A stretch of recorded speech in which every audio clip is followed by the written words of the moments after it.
WLTC HD2 Casita and W221DP Columbus. Your home for the Sports Visions Morning Show. Sports Visions 92.1. You're listening to the Sports Visions Morning Show, brought to you by Global Diagnostic Services and the Finley Firm. Here's DJ Jones and Thrift Barringer. Good Monday morning and welcome everybody to another edition of the Sports Visions Morning Show. I am Walter and Betty Jones's baby boy, Daryl G.J. Jones. And of course, this young man is better known as Richard Holdridge in the building. He's Lindley and Morgan's dad. Happy belated Father's Day.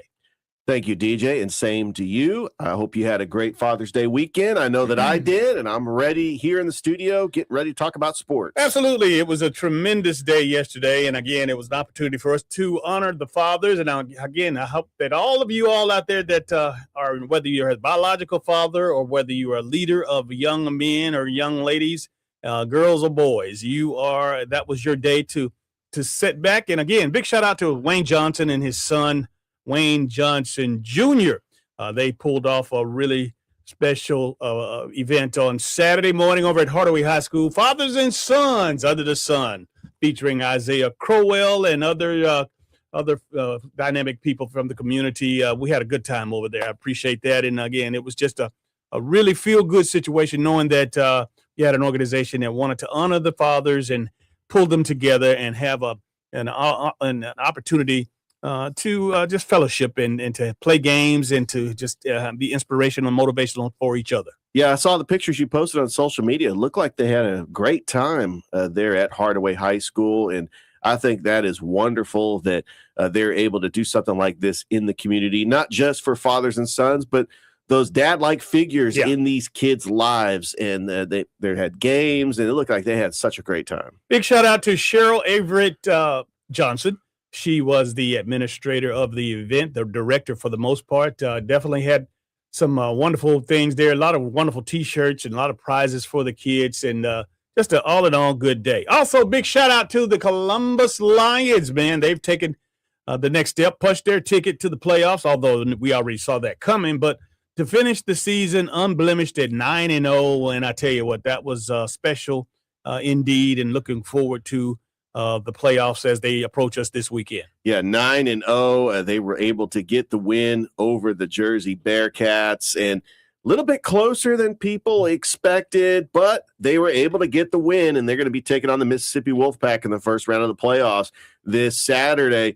But how about just the incredible kick by that kicker, Xavier Allender, $6,000 richer for making that kick. And then Lil Scrappy was the halftime entertainment, and the regular season has put a bow on it, and now we get ready for the playoffs. Yes, indeed. I tell you, Roger Breck, they are printing money. They're just giving away money. They're handing out $100 bills over there. But big shout out to Xavier winning the kick. Is he a Shaw kid? Yes, he is from Shaw. Does he kick for the Shaw football team? That I need to find out. I think that he probably does now. Big shout out to, of course, Rodney Lawrence, who I had the opportunity to spend some time with. He had his grandson over at Hardaway on Saturday as well, and had some great conversations with he as well. Bobby Brown's checking in this morning in the front row. Ricky Rogers, those three guys already got their seats. And again, I am so appreciative. You guys, we thank you for helping us get our day started right here on the Sports Visions Morning Show. Ricky Rogers, Rodney Lawrence, and Bobby Brown are the first three on the front row of the Sports Visions Morning Show. Yeah, we appreciate all of our faithful listeners, especially the ones that check in. Thanks, guys, really for getting our day started. And we're just excited that you are a part of the Sports Visions Morning Show. Absolutely. Hey, Richard, we got a lot going on, man. I tell you what, we got a new U.S. Open champion up in Long Island up there. How you say that? How you say that at golf course up there? Shinnecock Golf Club. Shinnecock. Hey. Yes, sir. Yes, sir. Big shout out to Wyndham Clark, who has actually, this is his second U.S. Open. Yes, second major. Yeah, absolutely. And again, he had an opportunity to enjoy his father. I can't believe it, but as long as he's been on the PGA Tour, his dad has never really had an opportunity to see him, play, much less win a tournament. But he was able to get up there for Father's Day and enjoy the victorious time with his son.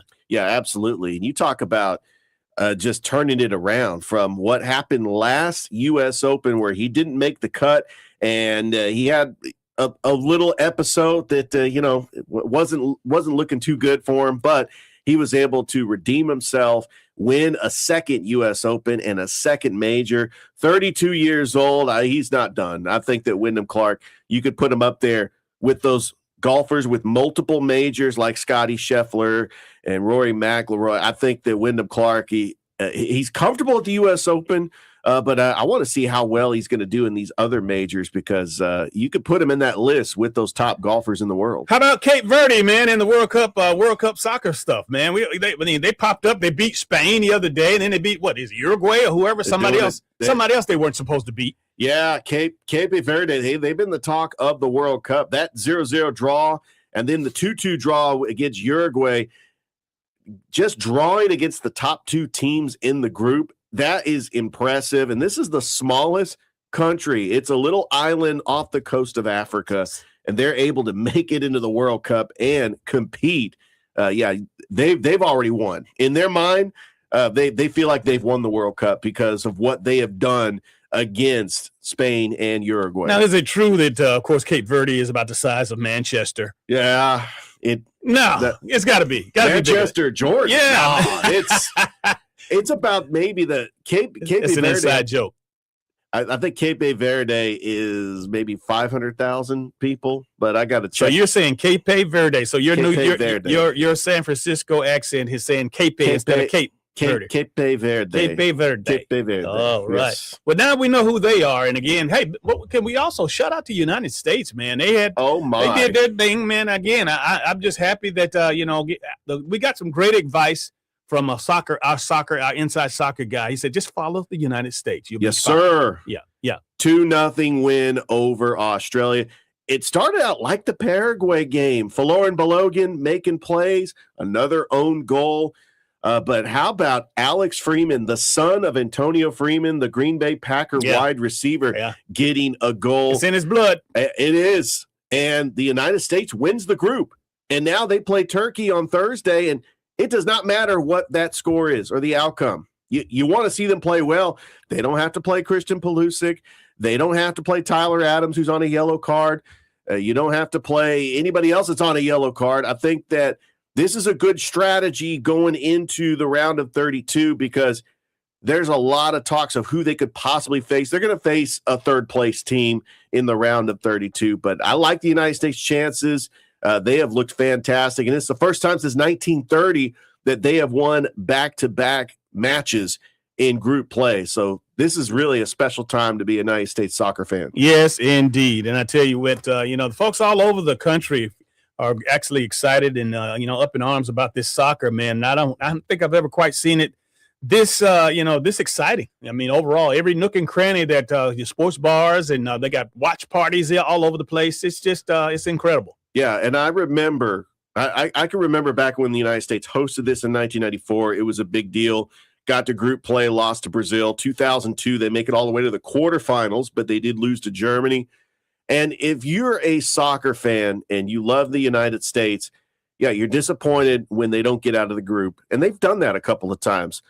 But I think that they have turned it around. They got the right manager now, Mauricio Pochettino. He's an Argentinian. He has had club experience. He's coached at several European clubs. So I think that they've got the right manager in place. And the one thing that feels different about USA Soccer compared to the past, all these players that are born in the United States, they're either like military kids, so they've played soccer internationally over in Germany, Italy, and so they've had that international feel. Like Christian Pulisic, he played at Chelsea. I mean, so you have these American soccer players that are playing overseas, so they got the taste of what it feels like to have overseas soccer. And I know that there's just a lot of great players, and this is a special group. This was a young group in 2022. I feel like they could go as far as however this takes them. I'm optimistic, DJ. I'm thinking quarterfinals, maybe even semifinals. I know that's a stretch. The soccer experts say, hold up now. You look at all the other great teams in this World Cup. So Yeah, I'm a huge fan of USA Soccer. Big shout out to everybody listening out there this morning. But let's go ahead and do this. Let's go say hello to everybody out there in Facebook land as well as YouTube. We appreciate the fact that you allow us to help you get your day started. And for all of our friends out there in radio land at WLTC HD2 Sportsvisions 921, we love you. But it ain't a damn thing you can do about it. Hello, somebody. Richard, let's get this party started. Broadcasting from the PMB studios in beautiful Midtown Columbus, Georgia, about 40-yard dash down the street from the Aflac Tower. And again, it is DJ and Richie Rich in the building. Hey, again, thank you so much to our guys that have started out. We got 3 in the front row of the Sports Visions morning show. But I tell you, man, also, big shout out to North Carolina, man. The Tar Heels did not tuck their tails and go home and just assume that they didn't belong. They were able to muster up a victory, a 6-2 victory over Oklahoma. And now it's a winner-take-all game tonight at 7 o'clock on ESPN. I'm pulling for the SEC. What about you, Richie? Yeah, I'm also pulling for the SEC. They are the best conference in college baseball. But North Carolina has something that they can do that could be very special, dethrone the SEC and become the first non-SEC school since Oregon State in 2018 to win the College World Series. North Carolina is the favorite. They were the 5 seed. They actually hosted a regional. Oklahoma has been the Destiny Darlings. I mean, upsetting Georgia Tech in the Atlanta Regional, upsetting Kansas in the Super Regional, and upsetting Georgia. I actually like Oklahoma to win their first College World Series since 1994. That would make 3 for the school. Absolutely. Big shout out to, of course, North Carolina, but for hanging tough, and we talked to Scott Williams, who is our good friend and contributor. He's with the SEC Network, and, you talk about these series, especially in the tournaments, in the championship finals or whatnot.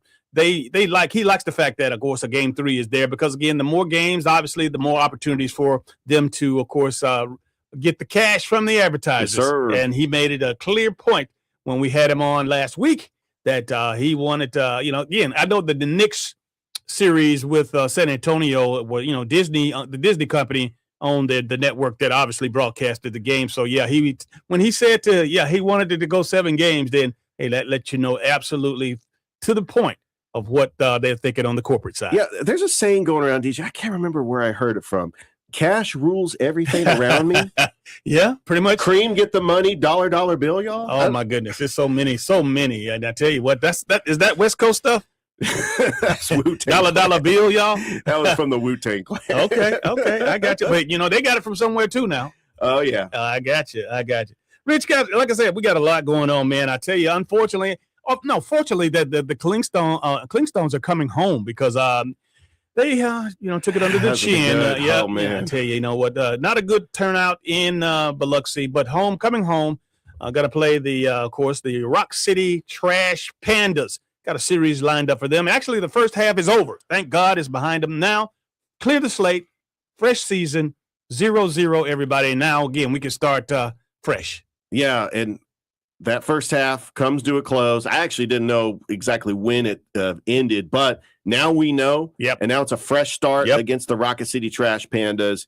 Just a tough schedule, especially with Mother Nature down in Biloxi.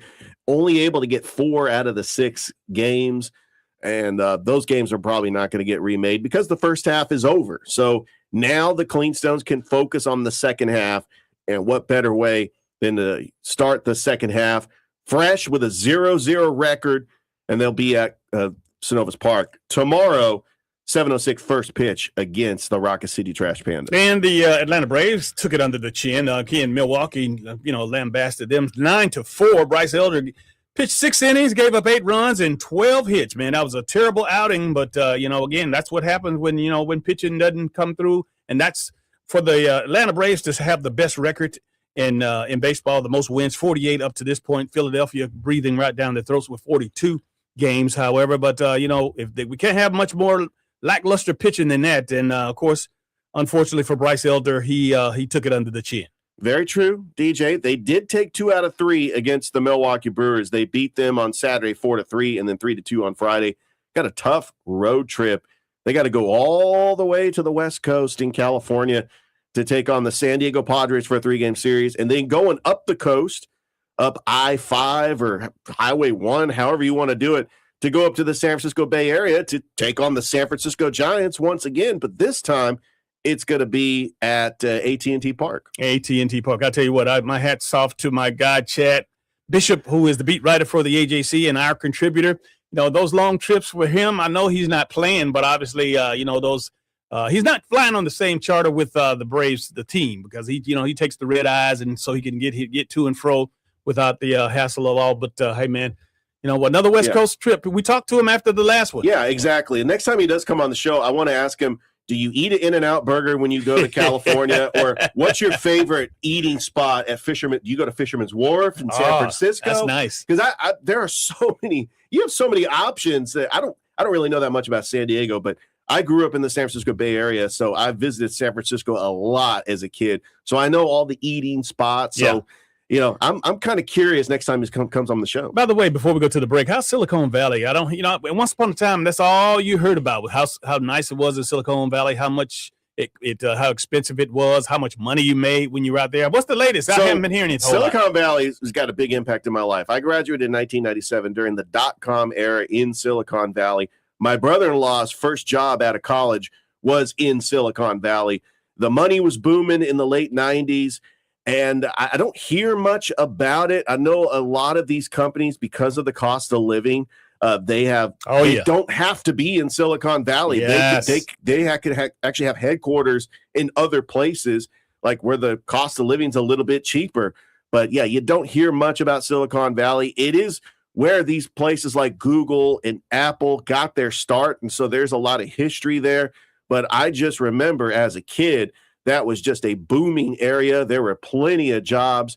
And that's how I tell my story, how Silicon Valley was really a big part of my life, because I grew up in Silicon Valley, right there, maybe 20 minutes from Apple in a place called Milpitas, California. Nice. All right, let's go ahead and take our first break of the day. You are watching Facebook Live as well as YouTube, and you're listening to WLTC HD2 Sportsvisions 921.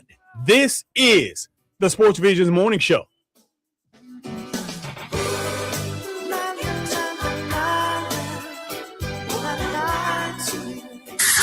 This is the Sportsvisions Morning Show. Let's do this. Sportsvisions 92.1. Good morning. I'm Michelle Jennings, and here are your morning headlines. Georgia Senate passed a measure Saturday that would delay a ban on the use of QR codes to tally votes until 2028, giving the state more time to replace its current voting system. Amid the conflict with Iran, Georgia gas prices are lowering. AAA says the average price for gas in the state is $3.65, down nearly 40 cents from May. The national average currently stands at $3.94. Researchers with the East Alabama Health Internal Medicine Residency are using sensors to gather data they hope leads to safer ways for healthcare workers to do their jobs and reduce wear and tear before bigger issues occur. From WRBL News 3, I'm Michelle Jennings. Good Monday morning. We are off to a mostly cloudy and humid start with temperatures in the 70s. As we go throughout the day, cloud cover is going to be slowly starting to move out, a little bit more partly cloudy this afternoon with high temperatures in the low 90s. Heat index values closer to the upper 90s. We're watching for late night showers and storms moving into the area, and by your Tuesday morning, low temperatures are going to be falling back into the 70s with a quieter forecast ahead as temperatures warm into the 90s this week. To get the full story, visit sportsvisions921.com and click on the WRBL tab. Sportsvisions 92.1. Attorney advertising. Blake Swan, 4751 Best Road, College Park, Atlanta, Georgia. 921-200-7066. Paid actor dramatization. Top Dog does not mean we are the best. No guarantees of success. What you gonna do if that dog chase you? What you gonna do if that dog bites you? What you gonna do if that dog chase you? What you gonna do if that dog bites you? It's okay to be scared of the dog. They say if you ever see him, do not pet him, do not run. He is not friendly. That's Top Dog.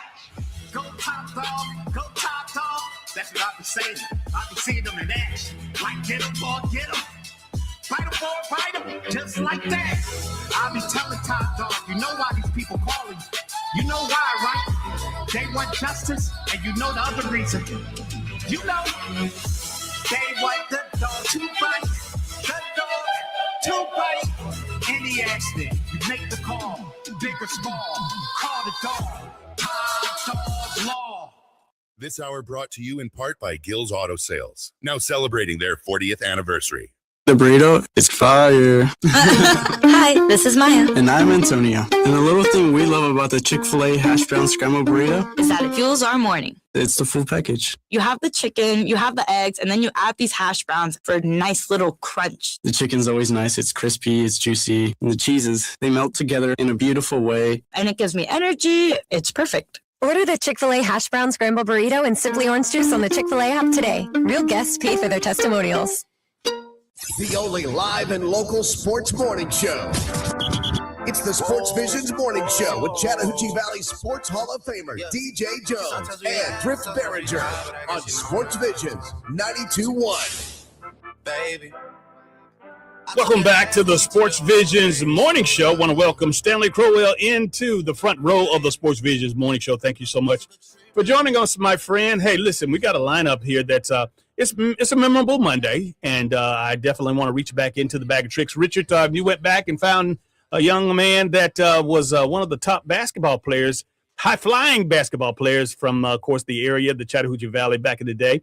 Claude Snowflake English, I tell you, man, one of those names that you just can't forget. And I know this is for those of you a little long in the tooth. You say, yeah, I know Snowflake. And for you youngsters, and even for you out-of-towners like you, Richard, you probably says, I don't know him, but you're going to get to know him because he's one of the first players from this area to play in the NBA, played for the Portland Trail Blazers, was a high-flying basketball player. Again, they talked about Snowflake playing above the rim, and again, the old joke back in the day was if you wanted change for $1, if Snowflake could go to the top of the backboard and put the dollar up there and bring the change back down. That's just how high he could get up off the ground. But he was inducted into the Chattahoochee Valley Sports Hall of Fame several years back.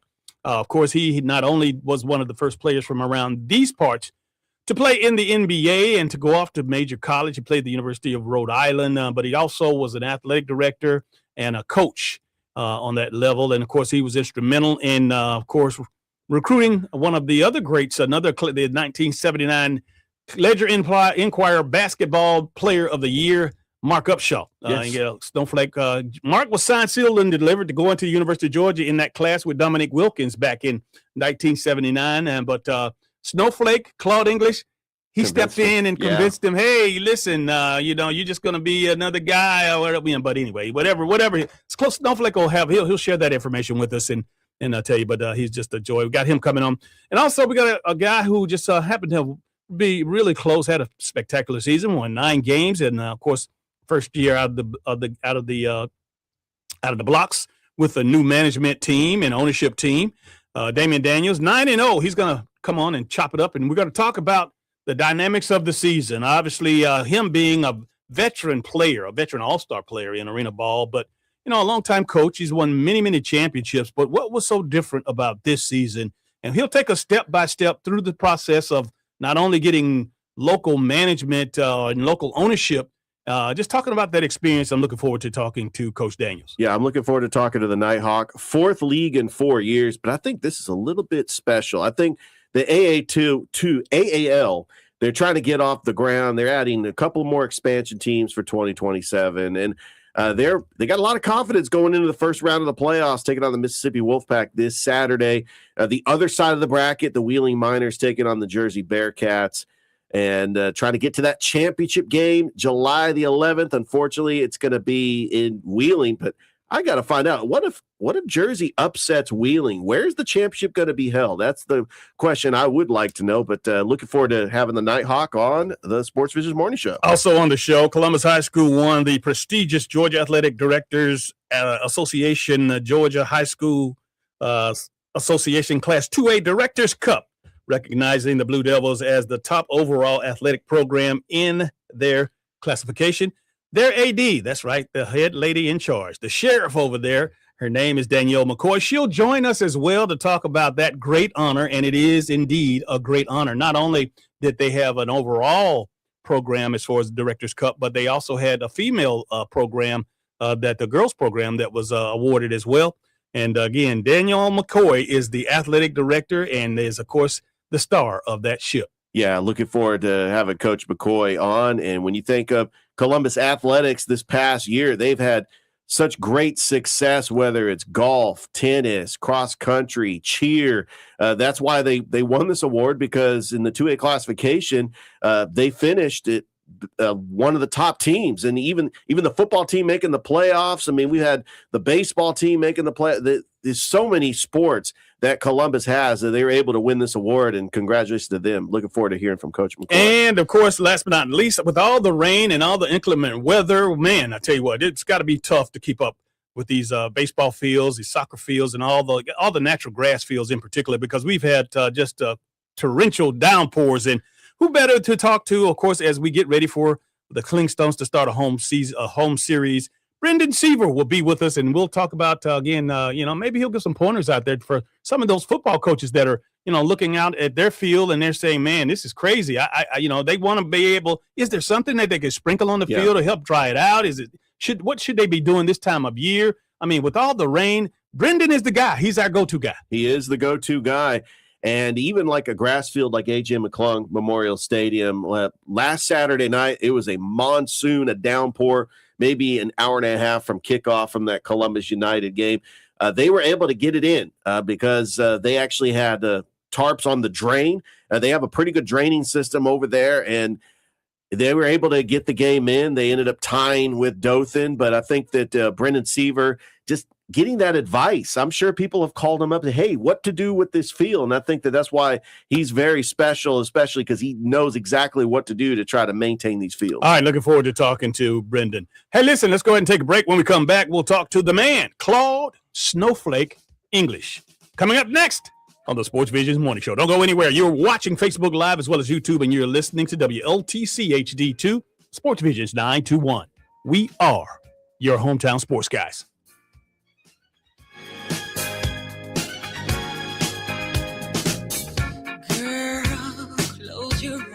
You're listening to the Sports Visions Morning Show. Sports Visions 92.1. Have you filed for disability benefits but were denied by the Social Security Administration? Or do you need to apply and are overwhelmed with paperwork? Are you between the ages of 50 and 63 and can no longer work because of an illness or injury? Thousands of hardworking Americans are in your situation. They file for disability benefits and are unnecessarily denied their much-needed benefit check. Call now for a no-obligation, free evaluation. We can help you nearly double your chances of approval and get your benefit checks faster. We understand the physical, emotional, and financial impact. We'll share our insider expertise and help you get your disability claim filed and paid immediately. There is a time limit to apply, so call right now. Operators are standing by to help you. 800-714-7917. 800-714-7917. 800-714-7917. That's 800-714-7917.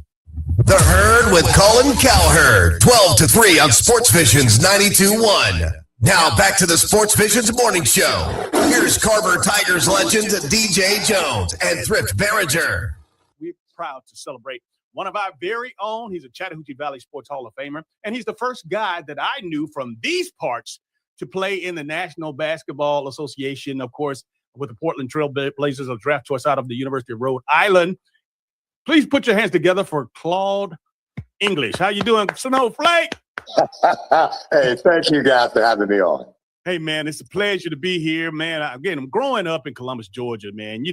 People, and no matter where you're from, you always got a legend that you hear about, man. But I was hearing the stories, and I'm so proud to have you on so that I can, have you tackle these equations head on. First and foremost, Snowflake obviously was synonymous with, how high you soared in the air on the basketball court.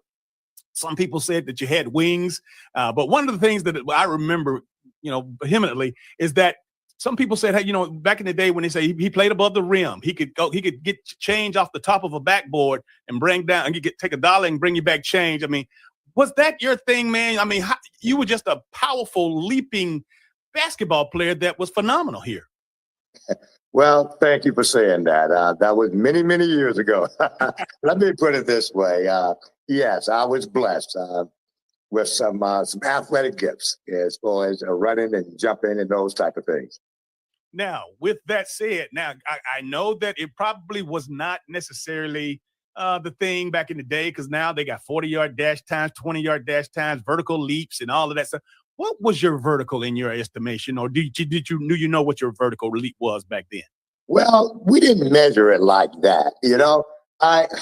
What I used to say, and I hope it doesn't sound like I'm boasting or whatever, but I think I jumped as high as I needed to. Yeah, it is. Wherever I had to go to, that's where I went to.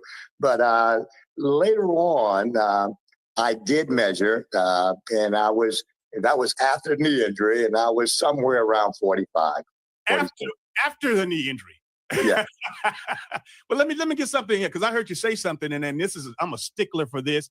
There's no such thing as boasting or bragging on this show. It's all about sharing. Yes. And when we, if the truth is the truth, I mean, it is what it is, Ben. But that's one thing about that's one of the only rules that you have on the Sports Visions morning show, is that when we pitch you the softball, you hit it out of the park. You're just talking about your life, and we're telling the truth.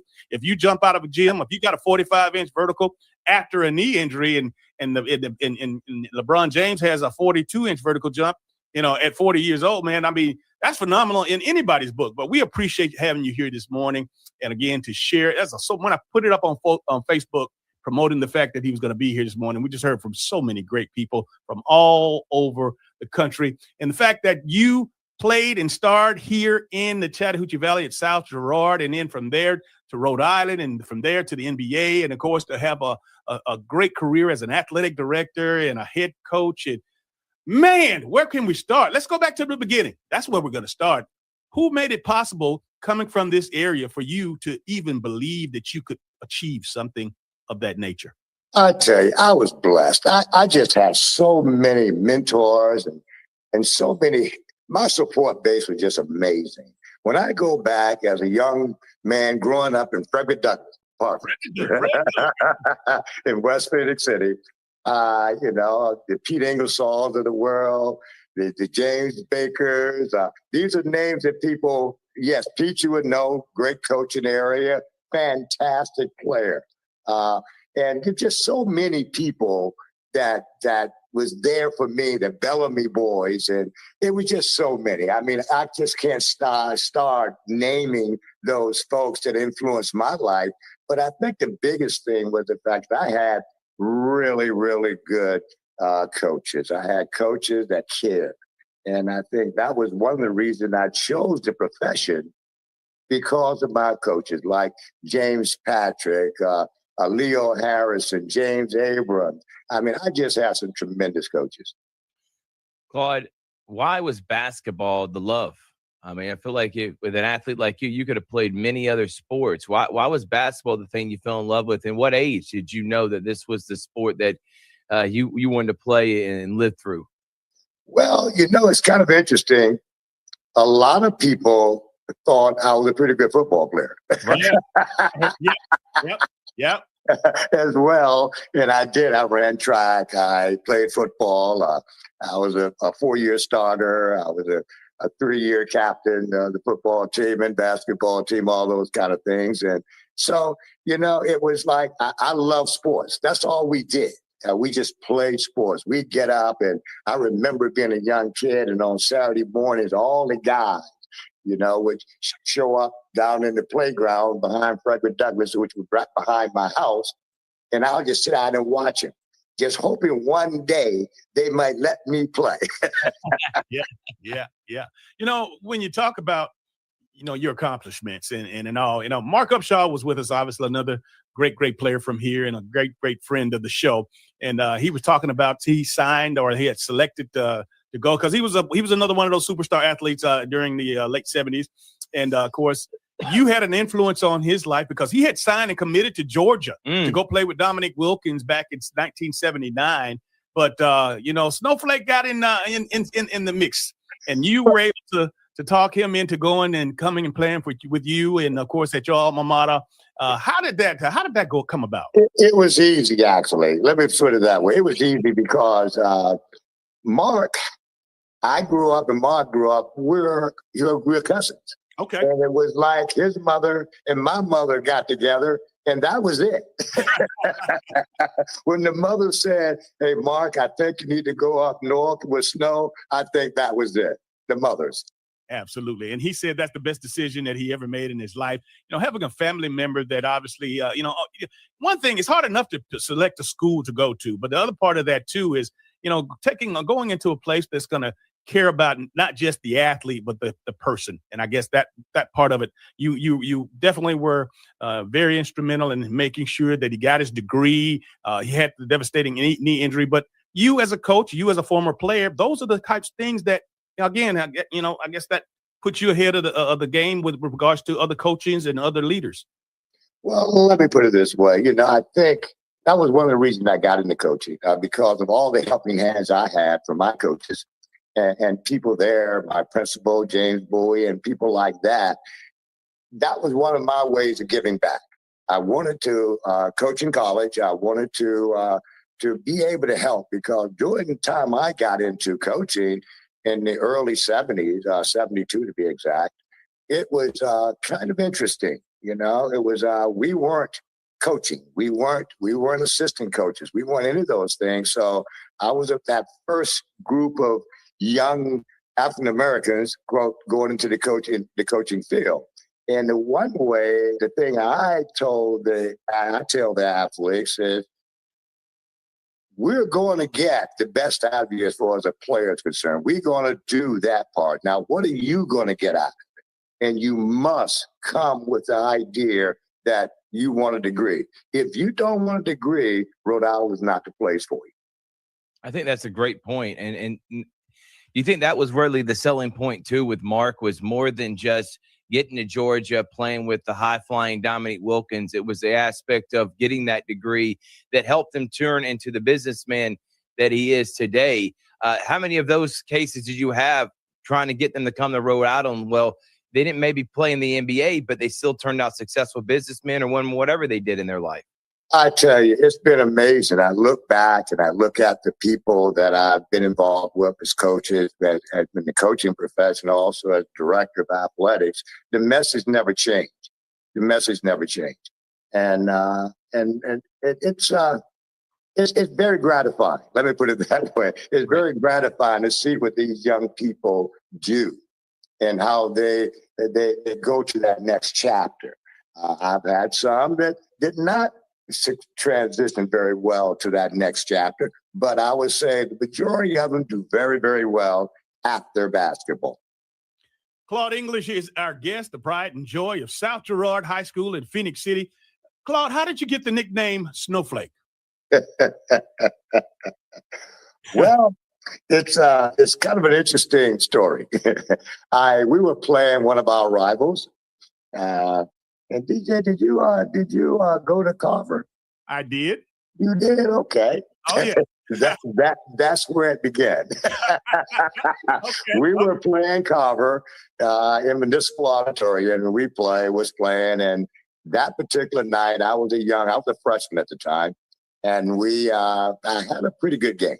And it so happened it snowed that night. Really? And I guess they were talking it snowed in Georgia. And then they came back with the fact that, South Girard played Carver, and this happened. And right. My science teacher, James Mason, I got to class the next day, and he said, it snowed in Georgia. And from that day on, people didn't even know my name was Claude English. Everybody knew me as Snowflake. Wow. I remember the DJ. I got a recruiting letter once, I think Wichita State. Yeah. They said, Dear John Snowflake, because they thought the last name was Snowflake. Wow, that's incredible. Talking about professional basketball players from this area, I know that Josie Merriweather and Wilbur Holland were a couple of guys that I had the opportunity to go. Coach James Patrick had a camp, and those guys were, he developed that camp for those guys. But is it true that you are the first player from this area to play, especially an African-American player, to play in the NBA? I think so. Okay. All right. I know now we're cooking with gas. Now we're cooking with gas. You can't say it. Being the one, being him, How do you feel? I mean, what sense of obligation do you feel to all the kids that are from this area? What do you say to them, the parents, being, the first, and not just the first, but the first to play at such an elite level, to make it from the streets of Phoenix City, Alabama, to the heights of the NBA? Well, it's one thing that I always believe, and I have a sign that was in my office for a number of years as a coach and as a director of athletics and the like. Believe. And coming from West Phoenix City, Frederick Douglass apartment, and if I can make it, you can make it. I mean, you just have to have faith, and you have to work hard, and you just have to believe. Claude, when you see the modern athlete, and you were a coach for a long time, athletic director, you've seen how athletes evolve, not only athletically, but their mentality, their mindset. And nowadays, and if adversity hits them in the face, so majority of them want to quit, or they don't know how to handle that adversity. How did you adapt to that as a coach over the years, to go from the mentality of, hey, I'm going to keep working my butt off till I get it, to, man, this is too tough, I don't know if I can do this anymore? Well, it has changed. It has changed in a lot of ways. And I'm not saying it always for the worst, but I think it has changed. I think the athletes are a little different now. I think that with the involvement of parents in the situation, even kind of complicates it even a little bit more. It's just a different day in athletics, and it just starts so early. I think now you see all these traveling teams and you see all of those things. And it's just, I think it's from a physical standpoint, I think these athletes are very advanced in their skill sets. But as far as being able to deal with adversity and things like that, they have a long way to go. Claude English, affectionately known as Snowflake, is our guest today. It's Black History Month, and Claude, you are Black History. And I appreciate having you on this morning. You have a lot of relatives, you have a lot of kin folks, a lot of teammates that are still in the area, that still, think that obviously you're the best thing since sliced bread. And, I pay them well. But you checked all the boxes, man. You went off, got your education, you're articulate. You probably could have a career in broadcasting, but you're a coach, athletic director.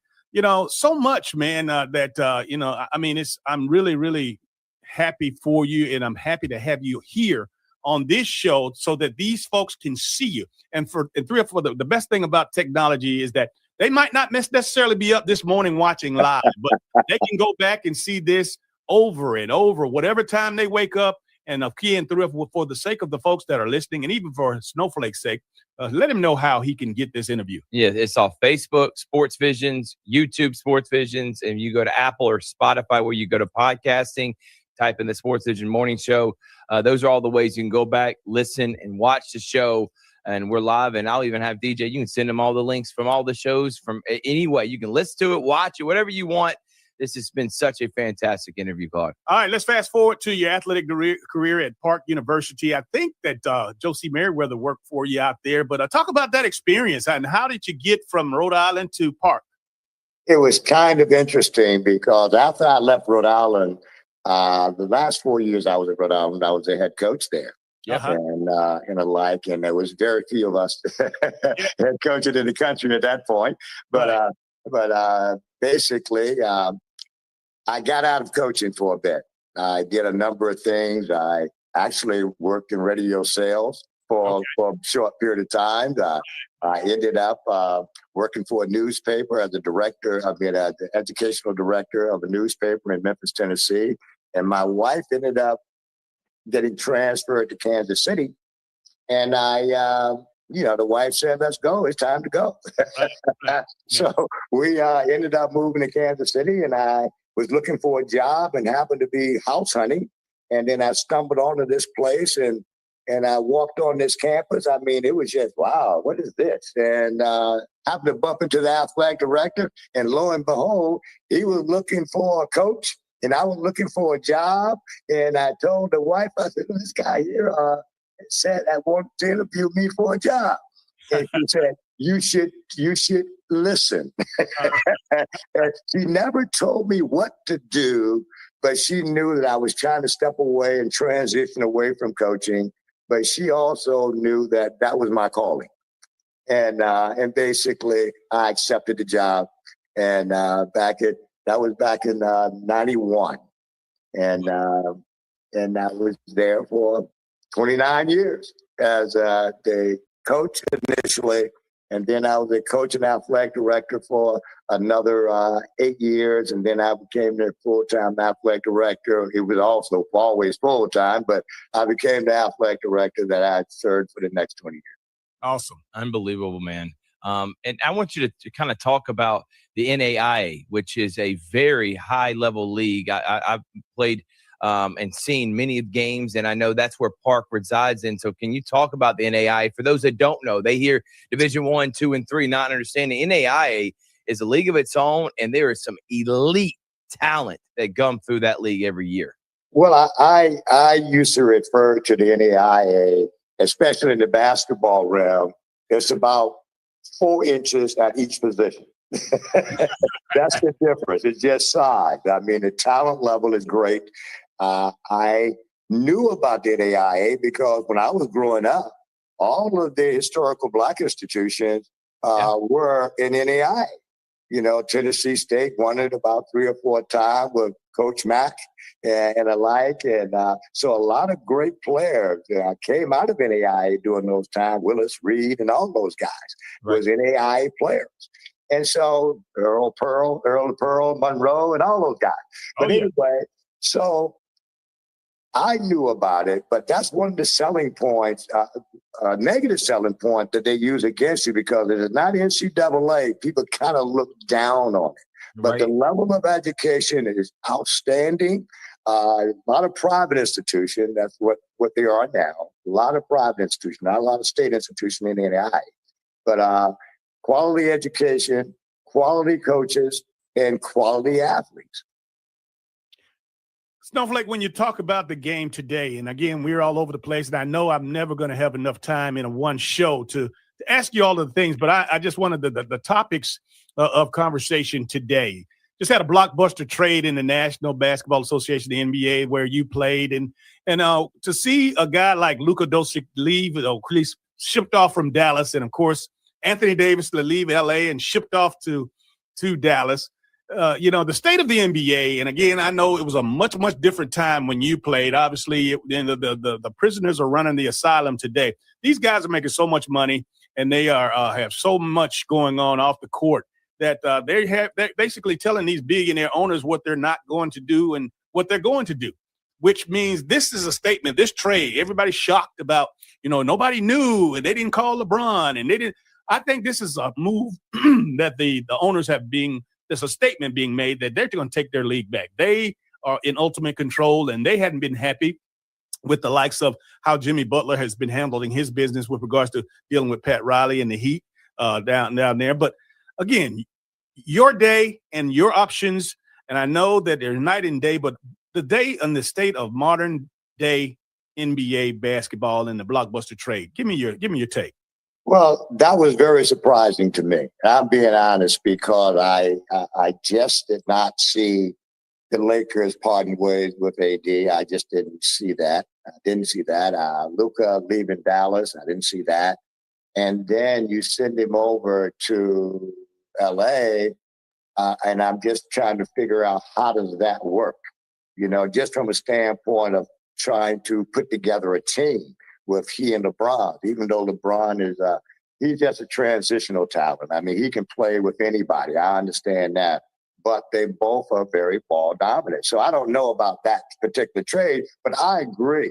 At some point, we have to always understand that, someone is in charge and the owners own the team and you play for those owners. Yeah. And with that, there's a certain amount of not necessarily control, but a lot of respect that goes to those owners, and it's their ball and it's their game. That's a great point. And seeing what's happening within the game of the NBA, and you played in the NBA, do you like how the game has transitioned to ball dominant 3-pointers and shooting a lot of shots from the outside. I've heard made mention that the 3-point shot is so easy for these guys that they may even back it up a few more feet just to make it where you can utilize the paint at some point. What do you think about the game nowadays? And do you enjoy watching the NBA game? Not really. I only watch the NBA when it gets down to playoff time. Then I think you have some serious basketball. I've always been a person who thought that the season was too long. It's just too much. It just obviously we were playing the same amount of games back in my day, and the travel was different. I understand the travel has changed now, but it is really a long season. I mean, there's just no way the body can hold up and do what it's supposed to do with that many games, with that much travel, and back-to-backs and things like that. That's just that's hard. No question about it. I don't know. It has changed. The 3-point shot. I'm old school. And I really think that you have to attack the basket. I just think that way. My coaching philosophy is that, my defense philosophy, and you play defense. I think that's one of the things I see that's going right now. All the rules have changed, and DJ can probably attest to this, that everything now goes to the offense. They want to score points. And so with that, these kids now, when they come out, defense is a secondary thing to them. What they want to do is score the ball. And I always talked about with my coaches, and when I was AD, I always called it coaching the coaches, is the fact that, you have to reward the people who do the dirty work, the guys who are going to rebound, the guys who are going to, quote, play defense. And you have to make sure that they're recognized in all sports, True. And so, but I think that's what I've seen. The transition is more or less, it's no Bill Russells anymore. Yeah. It's none of those kind of guys who take pride in dominating the guy on the defensive end. I looked at an all-state team once, and all I saw on the all-state team was guys who were leading scorers. I didn't see guys who were leading rebounders and things like that. They were just scoring. So there's a lot of emphasis placed on that. And the 3-point shot, people walk in the gym, they don't warm up by, inside out. They walk in shooting tray balls. That's right. That's right.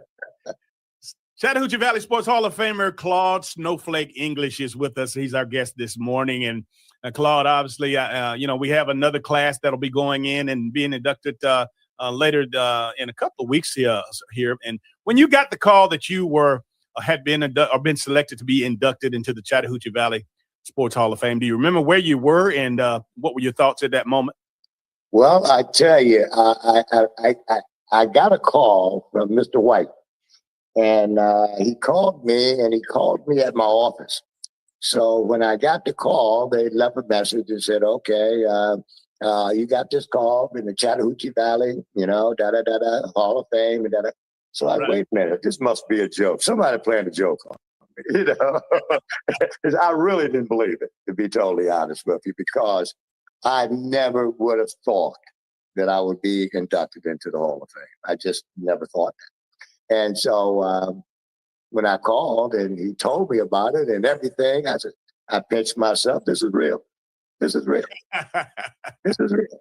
And I tell you what an honor. Yes, indeed. Yes, indeed. Very well deserved as well, too. Yes.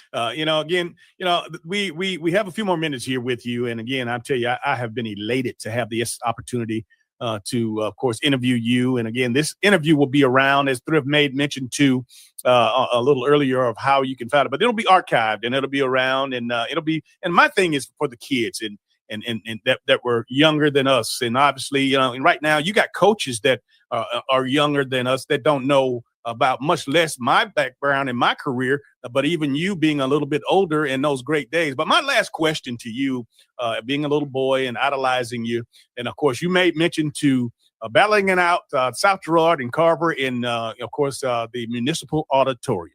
I just want you to reflect back, and for the folks that don't know, it's the Civic Center here now for these young folks that are listening, but the Municipal Auditorium was a place to see high school basketball. And can you just reflect back on one of those moments when that place was slammed shut? They wouldn't let anybody else in. And of course, you guys would go at it with whoever you guys played here in the Chattahoochee Valley? Anytime we played Carver and Spencer, especially Spencer.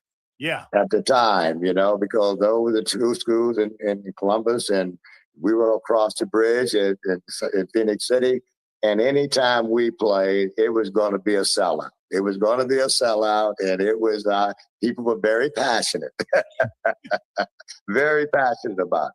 So were they taking odds on whether you were going to give them a 50-piece or a 40-piece? Well, let's put it this way. We just wanted to win. And I guess the thing that I always tell folks, I run into people sometime, and that, I tell them I'm from South Girard. I'm from Phoenix City. They know South Girard. Yes. Don't even ask me how, where, whatever. And this is in all kind of places, and places that you would just, wow. And then somehow my name will come up. And they're talking to me, but they don't know it's me. Do you know Snowflake? Right. Yeah, I do know Snowflake. I am him. Yeah, man, I tell you, had a ball with you, man, and just continue to enjoy retirement, man, and just know that anytime you got anything on your mind, you got some friends down here with the Sportsvisions Morning Show. And I will be coming down a lot more now. I've gotten settled into the house now and that type of deal. So now I got to spend more time down in Phoenix City and Columbus. Take care, Snowflake. Hey, thank you. Appreciate it. Yes, sir. All right, we're going to go ahead and take a break. You're watching Facebook Live and you're listening to WLTC HD2, Sportsvisions 92.1. We are your hometown sports guys.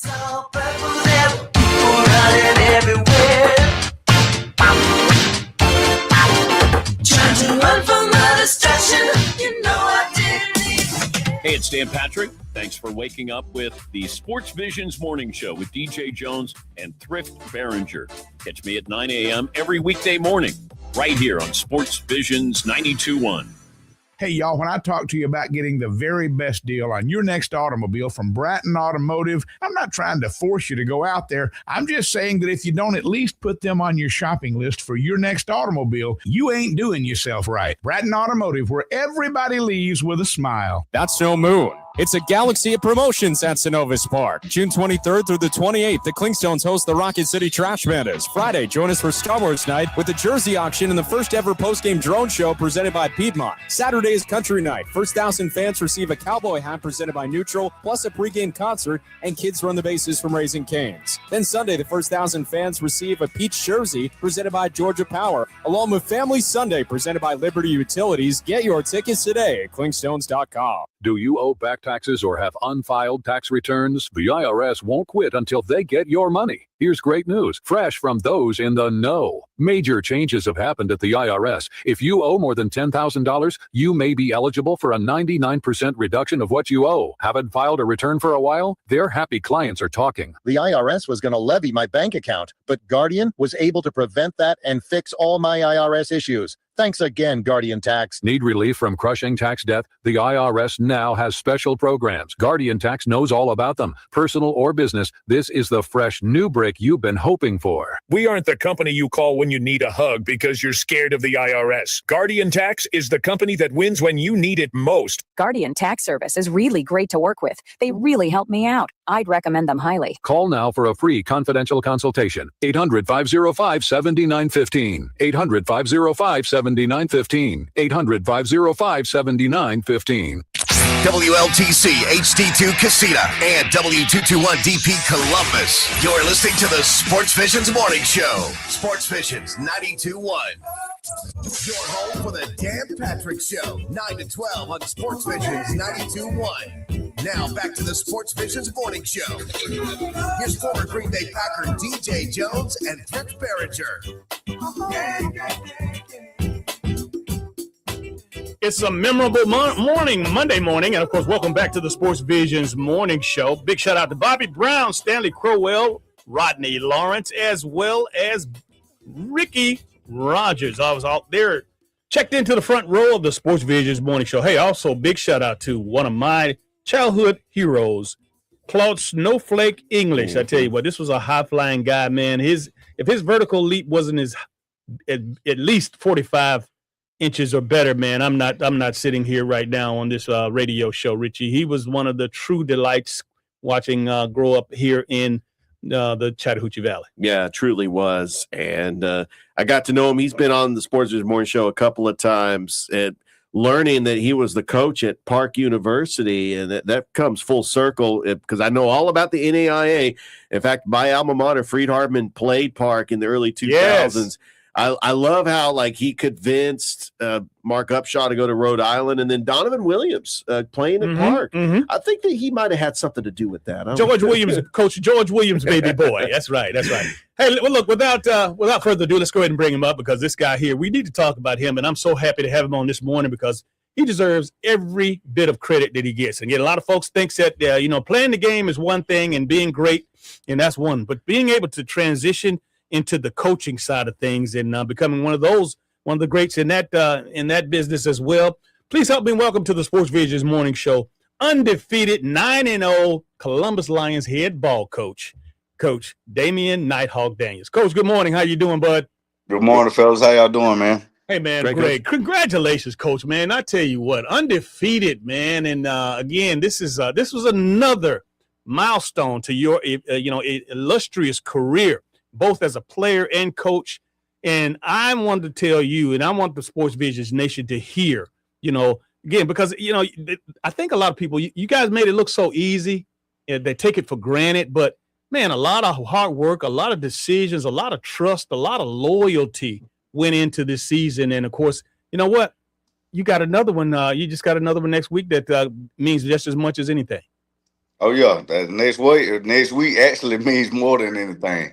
I've been telling the guys all week that it's great to be 9-0. That's a great feeling, but if we don't finish it off and win these last two games, it doesn't matter. So that's our main focus right now. But like you said, we definitely have overcome some adversity this season. Even though we haven't lost a game, we've definitely had some tough battles, especially these last 2 weeks. So it was good to be able to pull it out, man. But we're definitely looking forward to next week. Coach, I want to talk about your kicker because I recognized his name immediately when I saw that you guys signed him. Former Columbus Rapids striker Braden Wood. I actually called his games back in 2022. I don't think we've ever had an individual player that's played multiple teams in Columbus, especially at the semi-pro level. Talk about what it went into signing Braden Wood and just talk about like how his season's gone so far. Yeah, well, we went through a couple kickers early on in the season, had some injuries in that position. So, and we actually went a couple games without a kicker, period. So, to be able to find him, man, was definitely a gem. And once we signed him, he came to practice that first week. We knew we had us a good one. And it's even better to have a hometown local guy. You guys know how I feel about that. So, that's the icing on the cake pretty much for him to be from Columbus. But he's been doing a great job for us, and hopefully we can finish this thing off.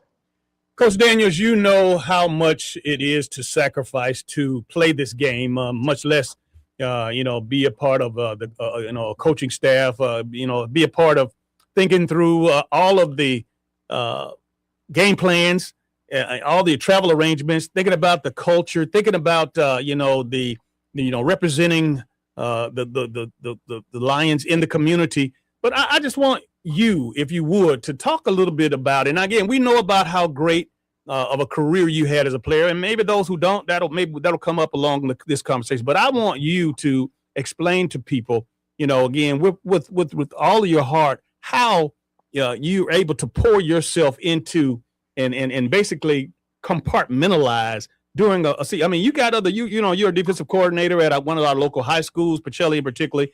You got a family, you got all kind of things going on. But how do you, for these 2.5 months, 10 games, 12 games, whatever it is, how do you compartmentalize? How do you get focused to be able to lead your team to this point in the season?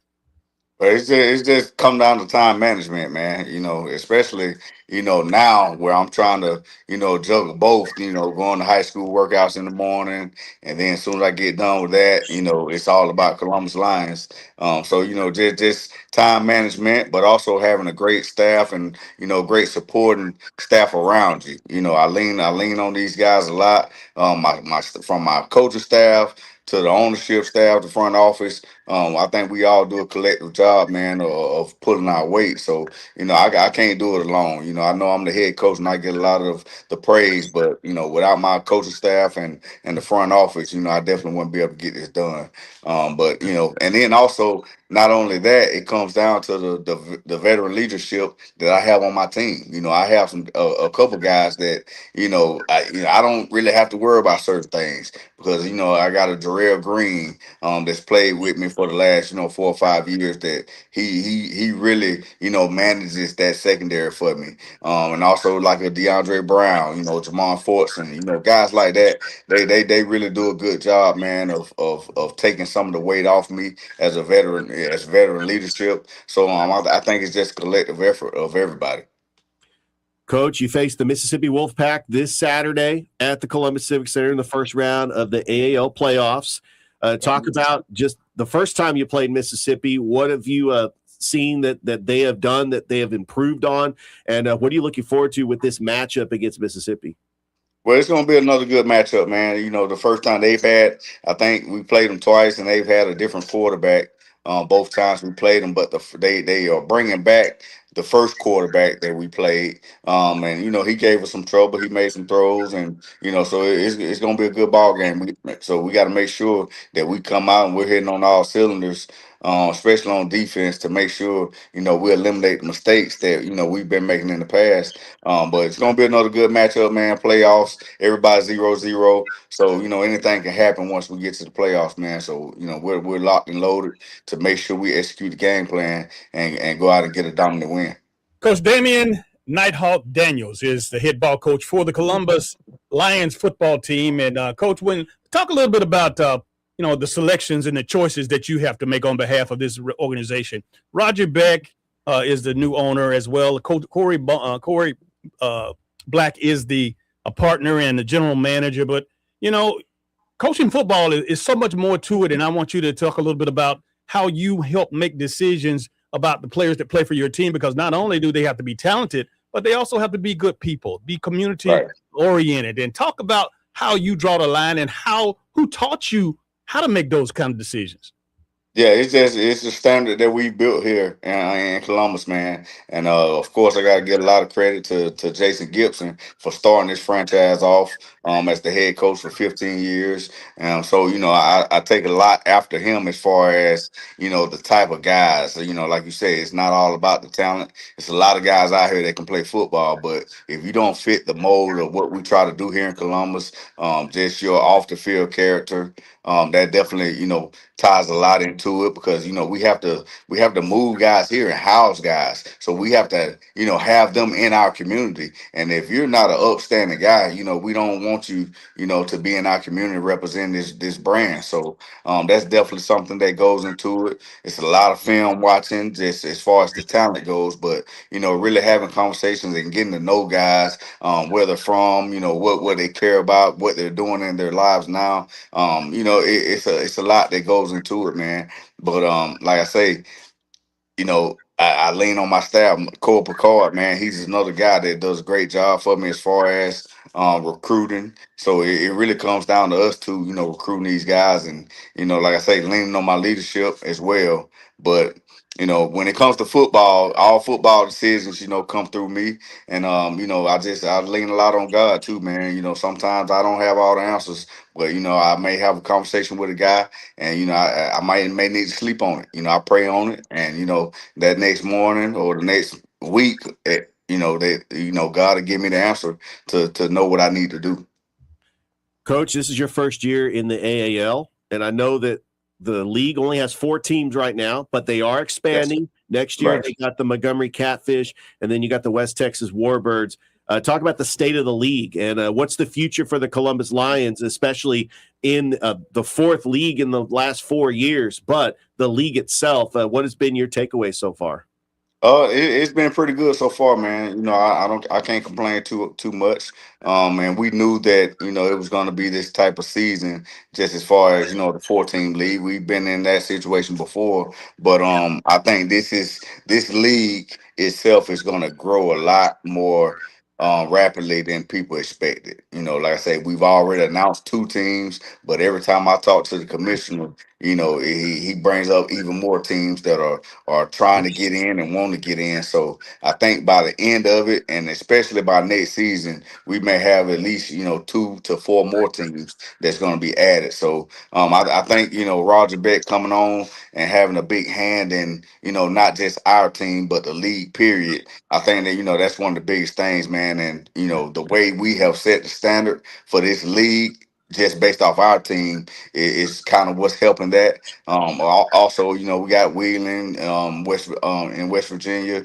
We got Mississippi and New Jersey as well as the 4 founders of this league, and we've all been doing a good job holding our weight, man, and making this league, I guess, important and exciting where people want to join this league.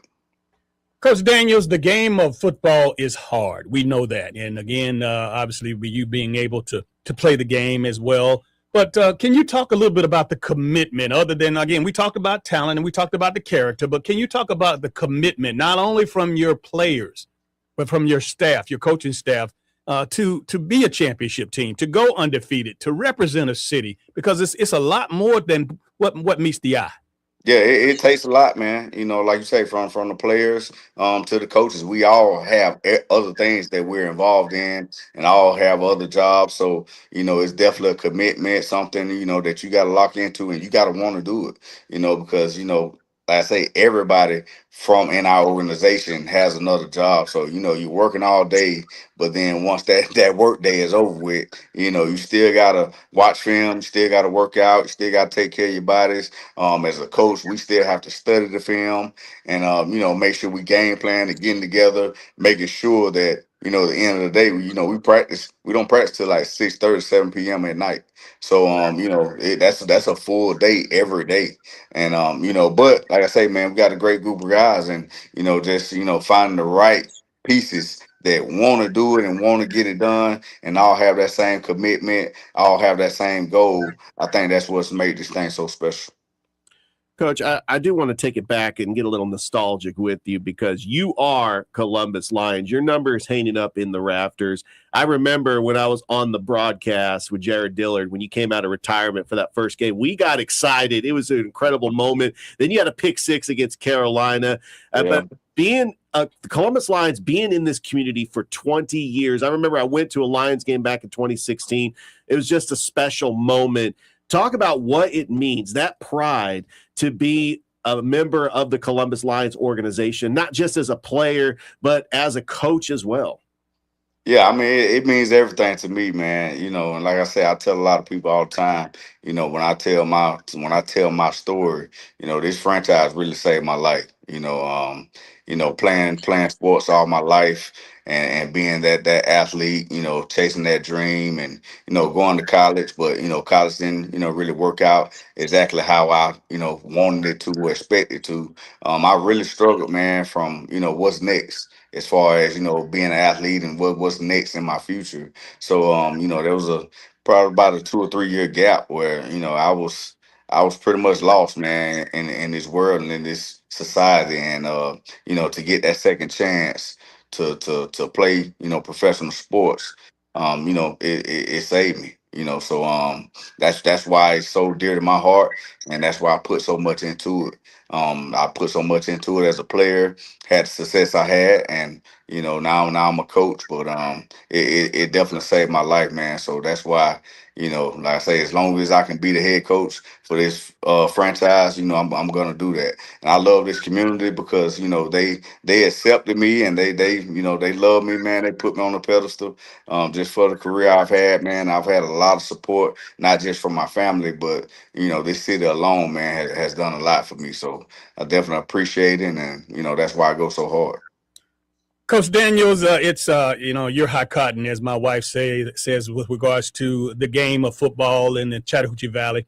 Again, a Hall of Fame, if there is one in arena ball, you are again on that Mount Rushmore. And of course, I don't have to tell you that; everybody knows it. But there's a certain level of humbleness that's inside of you, because again, we know as athletes, we know as competitors, we have an edge, and football is different. It's one of the few things, one of the few sports and that I know of that you can go out and knock the hell out of somebody and not get locked up. Right.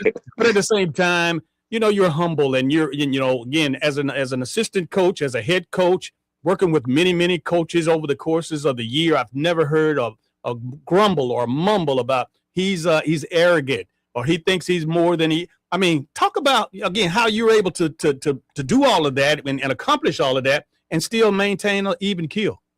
I mean, I think that's just who I am. It was never, everything I did, in my playing career and my coach career, it was never really about myself. It was never about, I never set out to break records. I never really set out to do individual things. It was all about winning for me. So I just feel like I've always been a team player from the first time I started playing football. Back at Edgewood. It was all about, hey, let's do whatever it takes to win.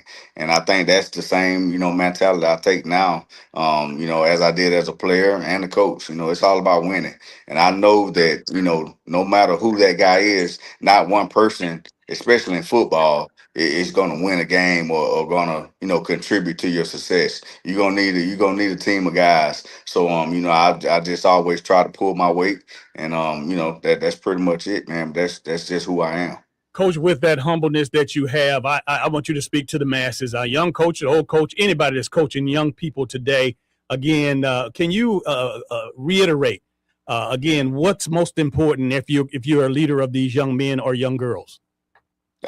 First thing, you got to have a relationship with God, man. Like I say, it's not all decisions. When it comes down to making decisions, you're not always gonna have the right answers, and you're not always gonna have the correct answer or even know what to do at that moment.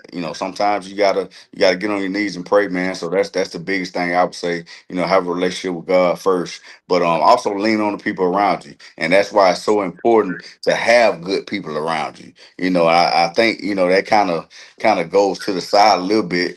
People don't think it's all about the players, but you got to make sure you got a good staff around you, and that's the first thing I do going into every year. Like, who is going to be on my staff? Who is going to help me, do this job? So I think that's the second biggest thing. Get good people around you, good people that you can trust and you can lean on to make sure that you're doing the job, well. But that's probably the two biggest things that I would say. All right, Coach. My final question for you, and I'll let you get on with the rest of your day. Obviously, Saturday coming, the 27th, out at Shirley B. Winston Park, Isaiah Crowell's free youth football camp and combine experience. You have, along with your players and coaches, have been a part of this for several years now. And again, Right. That's another one of the great ways of giving back in the community. And I know Isaiah appreciates you for doing that. Oh yeah, I love to go out, man, and always whenever there's any camp that I can be a part of, I'm definitely willing. And like I say, Isaiah, we always talk, man, and it's always a good time to see that group of kids come out and just have fun doing what they do. And it's amazing to see the talent that we have in this area, and to be able to just pour back into them and just help out any way we can, man. That's why we do what we do. So we'll definitely be there this Saturday before our playoff game, helping those guys out. And then hopefully we can make sure everybody comes, supports us later on that night and get a good playoff win. Ladies and gentlemen, boys and girls, the head ball coach of the Columbus Lions, Coach Damien Nighthawk Daniels. Coach, have a great rest of your morning, my friend. Yes, sir, man. I appreciate y'all guys, man. Have a good one. All right, take care. See you, Coach. Nighthawk, man. I tell you what, just something nice about that, man. Again, this guy, like I said, he's different. He's different. I've been around a lot of players, a lot of coaches, man, and this guy, he's got it figured out. And he can write a book. Yeah, he's a humble guy. We're glad that we were able to have the Nighthawk on as they get ready for that playoff matchup against the Mississippi Wolfpack on Saturday. All right, we're going to go ahead and take a short break. You're watching Facebook Live as well as YouTube, and you're listening to WLTC HD2. Sports Visions 921. This is the Sports Visions Morning Show. Hey, it's Dan Patrick. Thanks for waking up with the Sports Visions Morning Show with DJ Jones and Thrift Barringer. Catch me at 9 a.m. every weekday morning right here on Sports Visions 92.1. Good morning. I'm Michelle Jennings, and here are your morning headlines. Georgia Senate passed a measure Saturday that would delay a ban on the use of QR codes to tally votes until 2028, giving the state more time to replace its current voting system. Amid the conflict with Iran, Georgia gas prices are lowering. AAA says the average price for gas in the state is $3.65, down nearly 40 cents from May. The national average currently stands at $3.94. Researchers with the East Alabama Health and Internal Medicine Residency are using sensors to gather data they hope leads to safer ways for healthcare workers to do their jobs and reduce wear and tear before bigger issues occur. From WRBL News 3, I'm Michelle Jennings. Good Monday morning. We were off to a mostly cloudy and humid start with temperatures in the 70s. As we go throughout the day, cloud cover is going to be slowly starting to move out, a little bit more partly cloudy this afternoon with high temperatures in the low 90s. Heat index values closer to the upper 90s. We're watching for late night showers and storms moving into the area, and by your Tuesday morning, low temperatures are going to be falling back into the 70s with a quieter forecast ahead as temperatures warm into the 90s this week. To get the full story, visit sportsvisions921.com and click on the WRBL tab. Sports Visions 92.1. Veterans and active duty service members, when your call to service ends, your mission doesn't have to. Go from GI to IT in just a few months at My Computer Career. Prepare for a high-demand career in cybersecurity, protecting people, systems, and institutions from real cyber threats. Cyber warriors are needed now. Will you answer the call? Go to mycomputercareer.edu/CWP to learn more. That's mycomputercareer.edu/CWP, an elite CompTIA certification partner. VA education benefits are available to those who qualify. Do not disturb when you're driving and when you're going from point A to B. I need you to stay safe, please don't always sing with me. So put your phone on D&D. That means do not disturb when you're driving and when you're going from point A to B. I need you to stay safe, please don't always remember this beat. Don't drive distracted. A message brought to you by the National Highway Traffic Safety Administration, Project Yellow Light, and the Ad Council. Joey from Vermont, a farmer trying to get through the winter. Adriana from South Carolina, a single mother living paycheck to paycheck. Liam from Ohio, an injured father struggling to provide for his family. Hi, I'm Shanola Hampton, and I support the Feeding America network of food banks because they help provide over 6 billion meals to people in need each year. Learn more at feedingamerica.org. This message is from the U.S. Department of Veterans Affairs.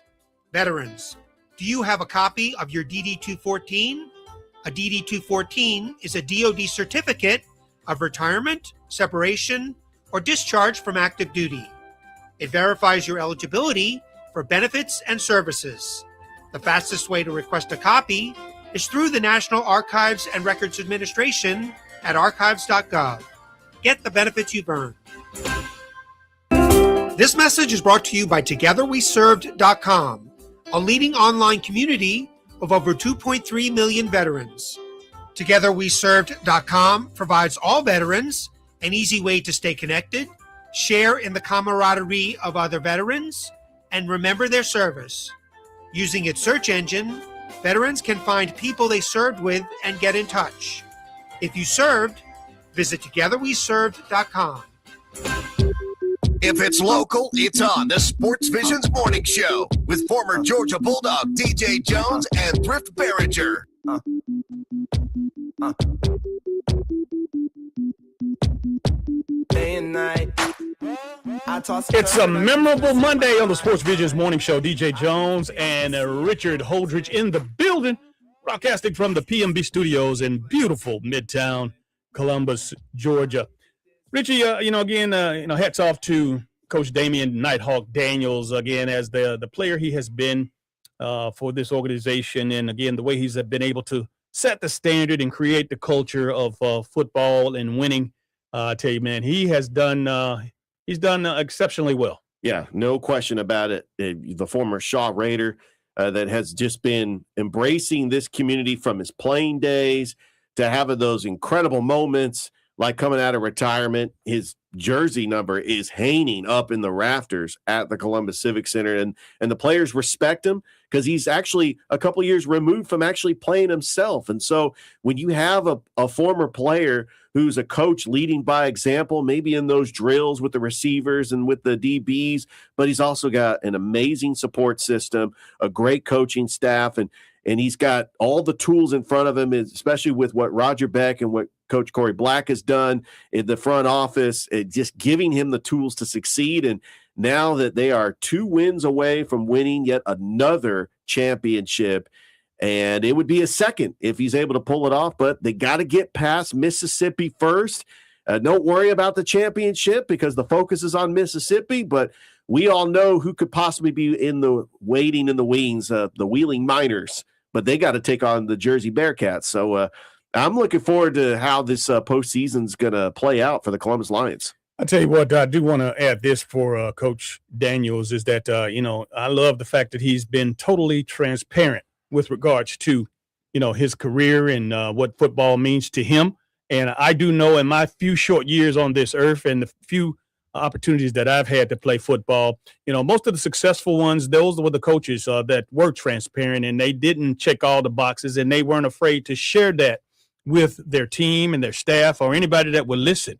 The fact of the matter is that, what are you going to do about it? Because, again, everybody doesn't have it all. You don't have all the money. You don't have all the facilities. You don't have all the resources. There's a lot of things that you have to do without. But at the end of the day, when you go out between those white lines in football, it's you against him. And that's, that's what we love about the game, Richard. And, again, that, he talked about having an opportunity to play a great career at high school, went to, of course, Shaw and had played on some championship teams, got an opportunity to go to the next level. But it wasn't it didn't turn out like he wanted it to. Let's just say that. And but again, his life is not over. Obviously, he said that arena football saved his life. It gave him a second chance. He was able to reboot, get himself together, focus. And again, I like everything about what he was saying to that because that is a part of what we have to continue to mention and continue to press upon on our young people. Yeah, no question about it. And one thing about Coach Daniels is getting to know him. I like seeing that coach show he does every week at Poor Decisions. And that's an opportunity just to get to know Coach Daniels and just hang out with the team and enjoy 50-cent wings. And we're going to be doing it all over again on Wednesday leading up to this playoff matchup. And I'm just excited that this is going to be a playoff matchup this Saturday. I'm not doing anything. I don't have a Columbus United game. The last 2 Lions games, I've called Columbus United. So I haven't been able to make it out to the game, but I definitely will try to get there and make it out to the game. But I'm going to go incognito, DJ. I'm going to be way up in the rafters. I'm going to try to wear like a disguise so people don't recognize me. So because I just want to watch the game, but I just want to stay incognito. Well, of course, you got it like that now. Again, I saw this. Oh man, I saw this wonderful graphic on social media, and I was like, I had to double take because it said Richard Holdridge on there, but Yes, I had to roll back, and I was like, damn, I knew he did a podcast, but is it doing it like this? And so again, congratulations, and glad to see that you were taking a step forward and to controlling your future, and of course, something that that is therapeutic for you. Yeah, it's about evolving. I've been doing a podcast called The Sports Beat with Richard Holdridge for 6 years now. I've had over 1,000 episodes. I've had over 100 guests. I think that when I got some time, I started doing it once a week. Now it's going to be twice a week. Some of the hot sports takes, anything that's local, not only to the Columbus area, but I talk World Cup. There's just so much to talk about. I figured, why not do a show twice a week and improve my graphics a little bit better because I'm getting better at graphics. And so I just want to take those talents that I have and put them to good use. And that's why I'm proud of my podcast. I'm going to continue growing the podcast just because I enjoy talking about sports. And that's why I love just keeping this thing going. Absolutely. And again, with so much going on right now with World Cup soccer, and of course, obviously the NBA Finals just recently ended with the New York Knicks, of course, and all the things going on in the Chattahoochee Valley, man. I tell you, college football is getting ready to crank up. High school football is getting ready to crank up. Man, I tell you, what you're going to have more than your fair share of opportunities to talk sports. Yeah, and who knows, I might even increase the episodes when it comes to football season. There's just so much to talk about. But yeah, this is what I love doing, and especially people say this is slow months. Like I'm not buying it, especially with the World Cup going on right now. We just had the U.S. Open. We got Major League Baseball, the Clingstones. We've got some sporting events that's coming up, including the NBA draft. We're going to have Summer League in July. I mean, I can understand why people get married in the summer months. I got married in July. I mean, the biggest sporting event that happened during my wedding weekend was the British Open. And that was it. No, but I applaud anybody that gets married whenever, because it's really setting your priorities. There's always, with the technology we have, you can always pause games. I love watching World Cup matches on my phone because I could pause the match and I don't miss a goal scoring. So that's pretty much what I was doing yesterday. I was kind of just periodically, casually watching some of those World Cup matches. But yeah, it's a great time to be a sports fan, especially with all the sporting events that we have going on this month. All right, Hot Shot. When I mention Petaluma or I mention Alameda to you, does it mean anything? Yes, it does. I know exactly where Petaluma and Alameda is. Petaluma is that peninsula that is north of San Francisco. And then Alameda is Alameda County, where Oakland, Hayward, Fremont, Contra Costa. Okay. Yeah, I just went there. MC Hammer.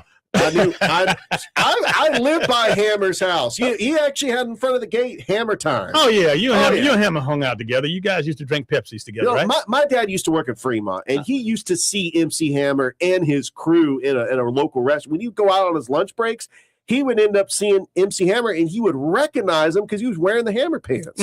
Bobby Brown is where, he said he was stationed out there. He said that the Bay Area is his heart. So you got a local guy from right here that can so we can, if you start to, getting a little, sprinkling a little, sugar on stuff, or, making it a little extra. Sprinkle me like E40? We can ask Bobby Brown about, the Bay Area since he's out here. And again, I spent a few years out there. I know South City was a place that I would fly into once a month when I'm in my Mizuno days and stay right there at the Embassy Suite out, not too far from the airport. And that was my residence. But yeah, that's South, the Bay Area is beautiful. Absolutely. I grew up in the South Bay. We had the Sharks. That was really our only professional team. But I grew up rooting for the Giants, Warriors, 49ers. The college teams, not so much. Cal, Stanford, I kind of casually watched them play college football. And then I realized when I moved to the South that Cal and Stanford just doesn't have that passion like a Georgia or an Auburn. And because I got in trouble. I said, people in California don't care about college football. That's not true. I knew people that went to Berkeley that they would go to Cal games. And so it's just a different aspect, a different fan base, a little bit more passion. And I'm talking about passion for college football in the South. It's different than how they treat sports in the Bay Area. Well, guess what? Some lives will be changed here momentarily. Yes, actually, within a few days, the NBA will conduct their annual NBA draft. I'm sorry. Again, the lives will be changed for people like AJ DiBattista, Darren Peterson, Cameron Boozer, Caleb Wilson, Keaton Wagler, Darius Acuff Jr., man, and the list goes on. And so, again, another wave of talent will have an opportunity to, of course, go into the NBA, go to the next level. These guys will be able to come into generational wealth, and their lives will be changed not only for themselves, but for their families. And, man, what a way to, of course, top it off by being drafted and selected by an NBA team. Yes, and the Atlanta Hawks have the number 8 pick, and they have the number 23rd pick. And I know that a lot of mock drafts have them taking Fleming or Acuff. They need a point guard. They need somebody that can facilitate the ball, because I think Nickeil Alexander-Walker is definitely going to be that shooting guard that they're going to keep there on the roster for a long time. Jalen Johnson. I think they've got some pieces, but I'm hearing trade rumors trying to get Jaylen Brown. There's some mock trade scenarios. So would they trade that number 8 pick if they were able to get Jaylen Brown in a 3-team trade? By the way, NBA free agency starts June the 30th. So there's going to be some players, maybe a Giannis, an Austin Reeves, that might end up getting max contracts, and they might find themselves new homes. Speaking of the Atlanta Hawks in the draft, my reports tell me that Ade Mara is a guard that they're looking for. And again, we had good news for what we already know. They re-signed C.J. McCollum to a 1-year, $21 million move, or $1 million deal. Because CJ came on tremendously. Oh, yeah. He was involved in that trade. For those folks that don't remember, he was involved in that exchange between, of course, of the trade between the Washington Bullets, or the what's it called? Wizards. The Washington Wizards, and the Hawks back when Trae Young left and went there and came down. But Trae Young, speaking of which, I understand that even though he's making well over $46 million per. And I didn't realize he was making that kind of money. More power to him. But the fact of the matter is that, now that the trade is gone, he's going to actually play out his deal. He wants to become a free agent. So he's going back into the market. And, a big shout out to Trae. But, wow, I tell you, man, it's amazing. We watched him grow up these 8 years here. Yeah, he did. In Atlanta, but never once thought. And even to this point, I mean, is he a franchise kind of guy? When you make 46 to 50 million bucks, no, you got to be a difference maker, man. You got to be a game changer. Yeah, he's a number 2 in my mind. You don't build your franchise around him. Look, he is not a max player. He doesn't play defense. Yes, he's flashy. He can get you 27 a night, but he doesn't play defense. In this day and age in the NBA, does Trae Young on your team equal championship? But the talk is he restructured his deal. He may re-sign with the Wizards for less money. And now the Washington Wizards with the number 1 pick, Alex Sarr, who was the number 2 pick last year, and with Anthony Davis, Trae Young, a healthy AD, a healthy Trae Young. You got Alex Sarr, possibly Bastanza.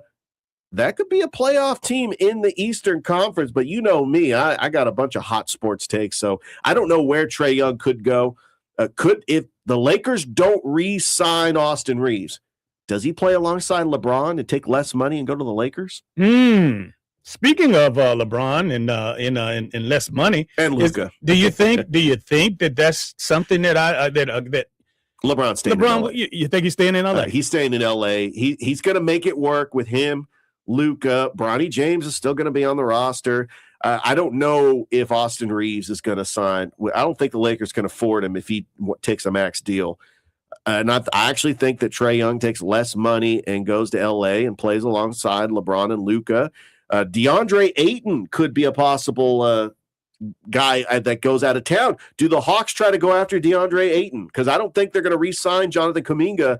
That's another Walker Kessler, another big-time free agent. How about Walker Kessler? If he goes to the Hawks, coming home, he played at Woodward Academy. He's from that area. I think that would be a pretty good move, but I think that he re-signs with the Utah. I think he plays for Utah. Utah's got the number 2 pick, so Ace Bailey, Lauri Markkanen. I think Utah's got some pieces that they can work with. But I love this. You got the NBA draft, NBA free agency. This is a great time if you're an NBA fan. Did you get the latest from the world champions? Did you get the latest message from Karl Anthony Towns? I did. He's saying what? He'd take $100 million. Less to keep this team together. Keep this team together. That is the smart move. First of all, James Dolan, now that they've won a championship, he needs to stay as far away from the mic as possible because he's saying some foolishness. Look, this is why I considered him an incompetent owner, and that's why that fan yelled, "Sell the team!" Look, you're happy, you're winning the champion, you won the championship. Just stay away from the limelight. Just be the owner, be the quiet owner, like most of these successful championship teams have. And I just think he needs to stay quiet. I think the storyline behind, the championship in the Knicks right now that I love is the fact that, not only is Jalen Brunson, the captain, the MVP of the championship team, basically took less money to come so that he could have more money to keep that roster and have players around him that, of course, could make that a team effort. Now and with the Karl Anthony Towns saying what he's saying, man, you got a bunch of guys. I don't know if that's going to matriculate throughout the rest of the NBA, because I know these guys are all about the bag. They're all about their money. But if they're into winning championships, apparently, they're setting the stage right now. New York Knicks right now, they're the top of the heap. And that's the example of what you want to build a champion. Not going out and buying and having the top 5, 3 or 4 high-priced, all-stars in the league, but having guys that have chemistry. And big ups to Worldwide West and the front office folks with the New York Knicks. Dolan hired those guys, allowed them to be in place, to stay in place through the bumps and the bruises, and now to, of course, to matriculate into this championship. There's a lot going on there, man. I can see that New York staying in the headlines all offseason long, especially from these players saying that, look, they'll take less, they'll sacrifice. You just don't see that. It's a different day and time. And I don't care what sport it is, but the NBA, it just so happened to be the Knicks right now with their 2 best players talking about, money ain't everything. Yeah, the NBA is better when the Knicks are relevant. We just watched our most watched NBA finals since 1998. But the Eastern Conference is going to look a little different next year. Tyrese Halliburton's coming back from injury, so Indiana's going to be better. Giannis could possibly go to the Miami Heat, or he could possibly go to the Boston Celtics. The Celtics are going to be back because Jason Tatum's going to have a full season. The health of Joel Embiid always comes into question for the Sixers. The Pistons were the number 1 seed last year. Now Jalen Durden might be a guy that could be shipped out. But I really love the fact that the Eastern Conference is starting to get more competitive, and they're no longer like that little brother from the Western Conference that has all those stacked teams. And who knows what the Hawks can do as well as they try to compete next year in the Eastern Conference. So it's not a foregone conclusion the Knicks can get back to the finals, because I think some of those Eastern Conference teams are going to try to compete with them to try to take them off the top. All right, Richie, let's shift our attention to, of course, college baseball out in Omaha. I tell you, man, big ups to North Carolina. They were able to salvage and win and knock off Oklahoma 6-2 in Game 2 to even the series at 1 game apiece. Now tonight at 7 o'clock on ESPN, it's winner take all. And again, it's going to be huge. I know that I'm going to be tuned in, and I know that North Carolina basically they had 11 wins after a loss. They had 11 straight wins after a loss. So they lost, and now this is on another streak. So what I'm saying to you is that if that's any indication of what's to come of the Tar Heels tonight, we might be looking at an ACC champion at the end of the night. Yeah, we got a couple of storylines. Even though North Carolina's been to 13 College World Series titles, they have never won a College World Series title. If they could pull this off, they would be the first non-SEC school to win the College World Series since Oregon State in 2018. Oklahoma trying to win their 3rd College World Series title. They haven't won it since they beat Georgia Tech back in 1994. I love winner-take-all Game 3s. Yeah, I'm definitely going to be watching tonight. It's going to be fun just to see them dogpile after they get that last out. So many traditions in Omaha. And I've always wanted to go to Omaha. It's a bucket list item for me, and we're going to end up seeing a great Game 3 matchup later tonight. Coming out of the Juneteenth weekend, I tell you what, it had so much going on, but I tell you what, shout out to Obama. And they opened up his new museum in Chicago, and it's actually a museum and a center that it has basketball courts. It has a park for the kids on the south side of Chicago, where he and, of course, his lovely wife are from. And, again, I know that there was a lot going on over the weekend, but I was able to, Miss Candy, and make sure that I was able to tune in and see a lot of the speeches, a lot of the programming that went around over that celebration. Yeah, I thought that was pretty cool. I know we had a really busy sports weekend, but you can't really take away what happened there with President Obama and what he did just to give back to the community. We all know he's from Chicago, and just to pour back into the community, a president that gives back to the community, and it just tells you the character that Obama had when he was president and what he still has to this day. He loves his hoops, man. He's got to make sure that a nice basketball. Basketball court is set up there in the center, of course, in that whole complex, man. I mean, they got a little bit of everything. Fan. I can't wait. Miss Candy and I are actually gonna try to visit there sometime soon, man. Again, it's incredible, but it's one of those eighth wonders of the world with me and her with regards to going there and saying that we've had the opportunity to have that experience. Yeah, the 2 times I've been to Chicago is because I had a layover I was flying American Airlines going to the O'Hare Airport, and I stopped at a Chicago pizza place, and I didn't get a chance to see Chicago, but I tell you, flying into Chicago, that was a beautiful sight, seeing all those, the Sears Tower and seeing all those buildings right on Lake Michigan. And I hope that someday I could actually visit Chicago for real and check out all the sites. Been to Chicago many, many times, but obviously didn't get the chance to really work the city like I wanted to. Obviously, the Bears, Packers, that was a big rivalry. We home and home. So we would go out in Soldier Field and freeze my butt off. And but again, even after that, I have had the opportunity when I was with Mizuno, I would go into Chicago, the White Sox, catch my American League teams there, because in Atlanta, where I was based, all my National League teams used to come through the Braves, so that I needed that was my National League city and my National League home base. But when I wanted to see and catch my and service my American League players, I would go to Chicago. So that was an opportunity to go and experience Chicago. But and then again, the other side of that is the 1 month out of the every 1 week every month. Let me get it right. 1 week every month, we would go to South City, fly out to South Carolina, out to San Francisco, spend time out there. So nice. Yeah. But Chicago is beautiful, but I definitely want to see Obama's new monument and museum and whatever they call it. I don't have the exact words of it, but it's beautiful. And I know that Miss Candy and I are going. Yeah, most definitely. And as a sports fan that Obama was, I mean, he loved his Chicago teams, the Bulls, the White Sox. I mean, the Bears. I mean, it's great that we were able to see that this past weekend. Chi-town especially with everything going on in the world of sports. And you can't forget about the Blackhawks. They won 3 Stanley Cups in the 2010s. I know that the Chicago sports fans. Now you're talking about championships. Passionate. You got to mention Michael Jordan. Well, I'll overlook that. I mean, obviously the 6 championships. Obviously, we know about that. The Bears championship in '85, the White Sox in 2005, and then the Cubs in 2016.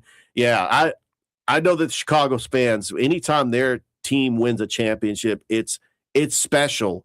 And you definitely. I did not purposely overlook the Bulls championships. It was just a given that we all knew that. All right, let's go ahead and take a break and let you know that you're watching Facebook Live as well as YouTube, and you're listening to WLTC HD2 Sports Visions 921. This is the Sports Visions Morning Show.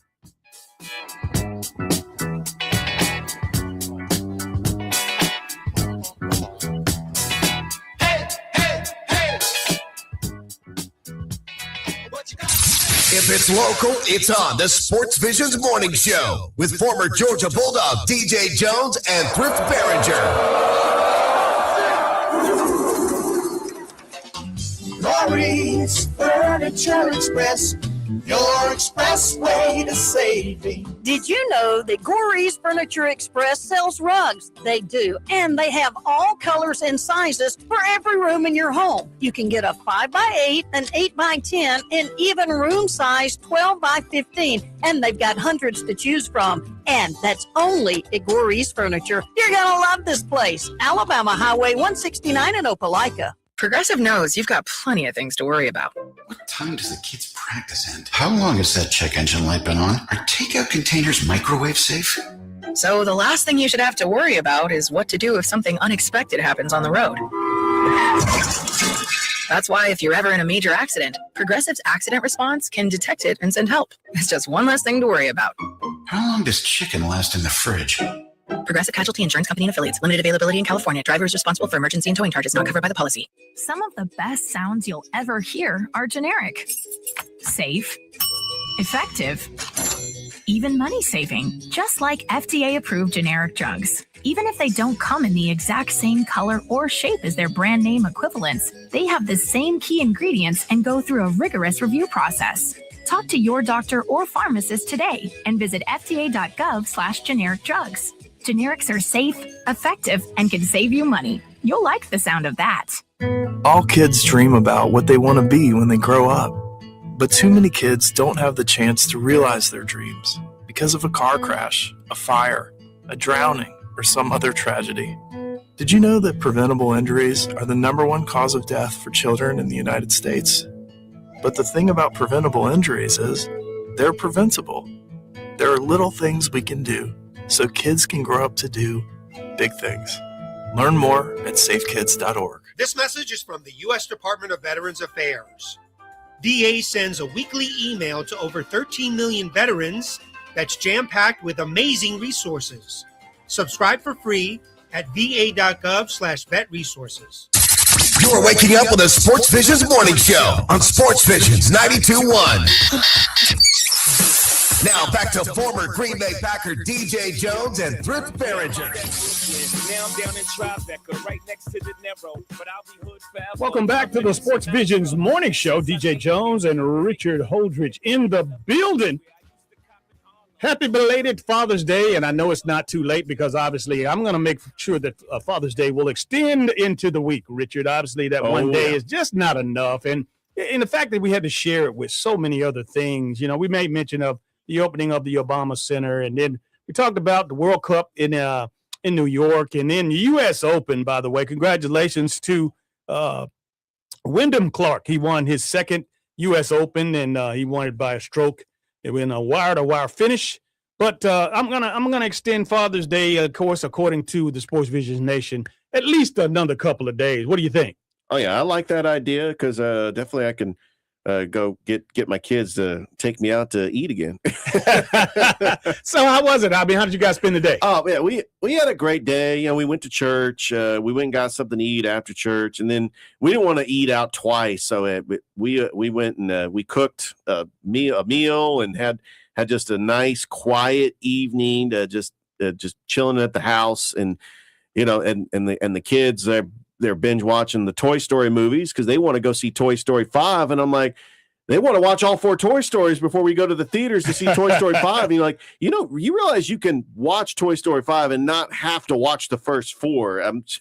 But I thought that was pretty cool. But yeah, it was a pretty cool Father's Day weekend. Well, one thing about it, you're one of those guys with a DD214, right? DD214, that's right. So that means that you have a certain cinema on Fort Benning that you get the great pricing at. So if in fact Toy Story is out, absolutely, yeah, you got a place that obviously does you right. Military ID, and mine says retired on it, which allows me all the privileges that somebody that's in the service gets. PX privileges, the post exchange, the commissary, going on Fort Benning and, taking advantage of, cheaper gas. Yeah. The bowling alley is cheaper. The movie theater is cheaper. Preach.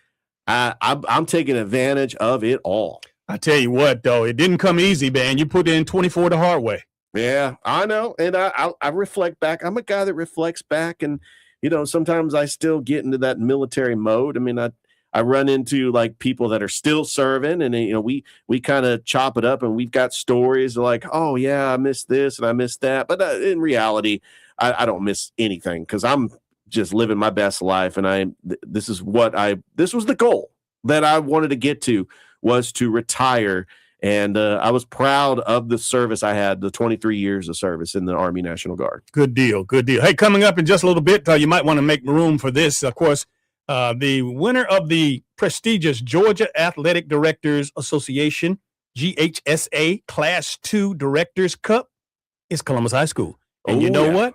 We got to talk to their athletic director, the young lady who's in charge of all of the programs, not just, she's the face of Columbus Blue Devils athletics. Her name is Danelle McCoy, and we're going to have an opportunity to break down what that really means. What did that look like? Being, of course, selected by the Georgia Athletic Directors Association in conjunction with the Georgia High School Association, and being recognized as having one of the very best, not just a program, the entire program in the state. Yeah, and quite an honor. Looking forward to talking to Coach McCoy. We live streamed a lot of Columbus sporting events this past year, and to see their football team make the playoffs for the first time in 10 years, their volleyball team making a deep run in the playoffs, softball making the playoffs, and of course the cross country had a state championship winner. Their golf team did very well. It just about every sport that Columbus had, they were competitive in, especially in the 2A classification, and it's quite an honor, and we're looking forward to talking to Coach McCoy about it. We got a few minutes before she gets here. She's going to be here at the top of the hour, but for all of you folks out there that know Coach McCoy, if you're related to Coach McCoy, if you're a colleague of Coach McCoy, you know what? This is an opportunity for you and again, text a friend, page a friend, whatever you got to do, let them know that they're going to be on. She's going to be on the Sports Visions morning show coming up in just a little bit. So, again, for the sake of Danielle and all the greatness that she has accomplished this year on behalf of the programs, the athletic programs at Columbus High School, the Blue Devils, stand up! Because, again, we're gonna talk to your fearless leader coming up in just a little bit. Yeah, I cannot wait for that interview. Coach McCoy is always approachable. Every time we do an event at Columbus High School, she always gets us anything we need to, the right setup, and she appreciates us when we're there live streaming games and also talking to her. Interviews, she's always coming up doing interviews when we're doing a football game or a basketball game, and she's familiar with just being in front of the mic, with especially being a part of office hours, which we have on Georgia Alabama Sports Live with the other ADs, Coach Kegler and Coach Hunley and Coach Mills. So yeah, she definitely is comfortable just being in front of the mic, and we appreciate everything that Coach McCoy has done for Columbus Athletics. Man, what are you talking about being comfortable in front she of the is mic as far as an athletic director? She's the athletic director. She's the face of the program, man. You're saying that like it's a big deal. I'm stating the obvious, DJ. We all know that she's comfortable being in front of the mic. Yeah, but I don't think that she would want you to be leading with that, being comfortable in front of being her greatness is what we're talking about, and that great track program, cross country. I mean, come on. Be comfortable in front of the mic. Come on, man. Are you kidding me? DJ. Why yada? DJ, I've interviewed this AD many times. And you have. I'm comfortable. So that's all you got to do. Say. That's all you got to say. Yeah. Out of all those interviews. Yeah, because I actually had the privilege of interviewing her the last 2 years for our series, State of the Programs, sitting down with an athletics director, State of the Programs, which right now is kicking off right now on Georgia Alabama Sports Live. Good deal. All right. Hey, look, go ahead and take a break, but don't forget, tell a friend to text a friend that Coach Danielle McCoy from the Columbus Blue Devils will be on the Sports Visions morning show coming up on the other side. Don't you go anywhere. You're watching Facebook Live as well as YouTube, and you are listening to WLTC HD2 Sports Visions 921. We are your hometown sports guys. And it feels so good, it's like walking the glass.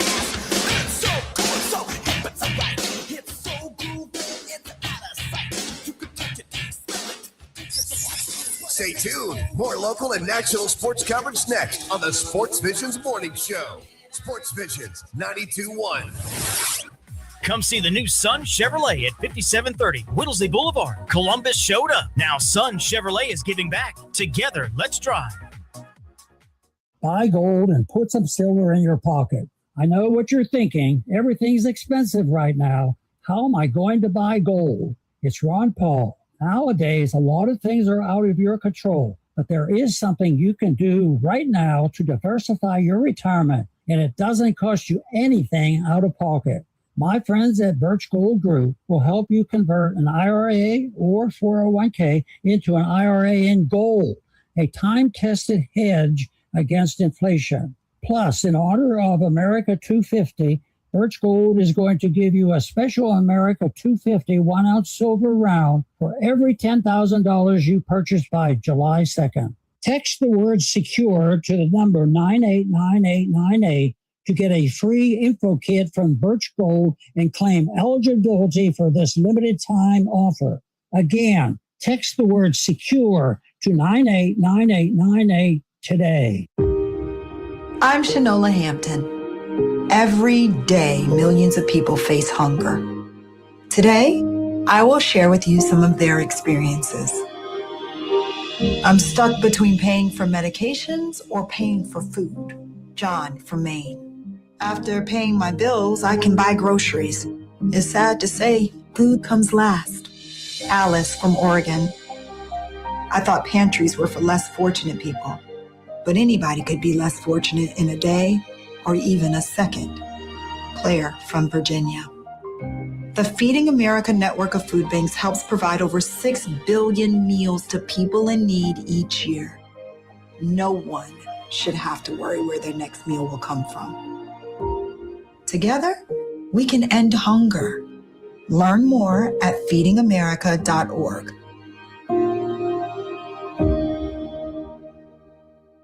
My name is Corporal Bradley Joseph Seitz. Jerry Reed. Kate Weber. These are real veterans facing a real challenge. I have PTSD. And I have PTSD. I have PTSD.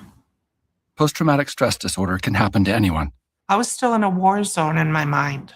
but treatment can turn your life around. Treatment has really saved my life. To learn about PTSD and how treatment can help you, call your local VA medical center or visit ptsd.va.gov. This message is from the U.S. Department of Veterans Affairs. Did you serve in the military? If so, you can obtain a free lifetime pass to more than 2,000 federal recreation sites, including national parks, wildlife refuges, and forests. Getting a pass is easy. Just go to the National Park Service website, nps.gov, or the National Park Service app. The YMCA is just a starting line, for the true self blooms only when we find our purpose, what makes us tick below the surface. Y is the before work hustle and after school home, a section of my block, the corner to call my own. With my Y, I stand strong, seen and supported all along. It's a million faces in a mirror, and everyone belongs. Find your why. Join today at ymca.org for a better us. WLTC HD2 Casita and W221DP Columbus. You're listening to the Sports Visions Morning Show. Sports Visions 92.1. You're listening to the Sports Visions Morning Show, brought to you by Global Diagnostic Services and the Finley Firm. Now back to DJ and Thrift on Sports Visions 92.1. Welcome back to the Sports Visions Morning Show. DJ Jones and Richard Holdridge in the building. Well, I tell you what, we're excited because we're less than, just 5-6 days away from the Isaiah Crowell free youth football camp and combine experience. And for the past 10, 11 years or so, I tell you, I've had the pleasure of coordinating Isaiah's camp and, of course, doing a lot of other things that he's been doing off the field with regards to his turkey giveaways and feeding the hungry and the giveaways. Tell you what, this young man has really, really made this community proud, not only on the field, on football field, but just his unselfish giving, being a servant leader off the field. And of course, not only donating his money, his time and efforts, lending his name to some great causes, and of course, helping people. It's just tremendous to have that experience. And, for me, having the opportunity to put these events together, whether it be the camp, whether it be the giveaway, turkey giveaway, or whether it be the feeding the hungry on behalf of the Feed the Crow Foundation. It's just been a privilege that his mother and father, Chuck and Debbie, have been able to entrust me. And I met them many, many years ago when Isaiah was a young lad at Carver High School and a running back. But to be there for them, of course, when he came out after being a star-studded running back at Carver High School and having the opportunity to be one of the most highly recruited players to have come out of this area in quite some time. But even at the end of it, up through the ups and downs, the family still being able to call on me and use my knowledge or my expertise, if you will, and just to know, and I say this with conviction because I'm still that same guy. And again, whether you use me or not with regards to information. I appreciate Debbie Crowell and Chuck Crowell for keeping me in their lives. I mean, I was even involved with helping select his first agent to the NFL after he was, of course, finished his collegiate career. But that's the kind of trust and loyalty that Debbie and Chuck had.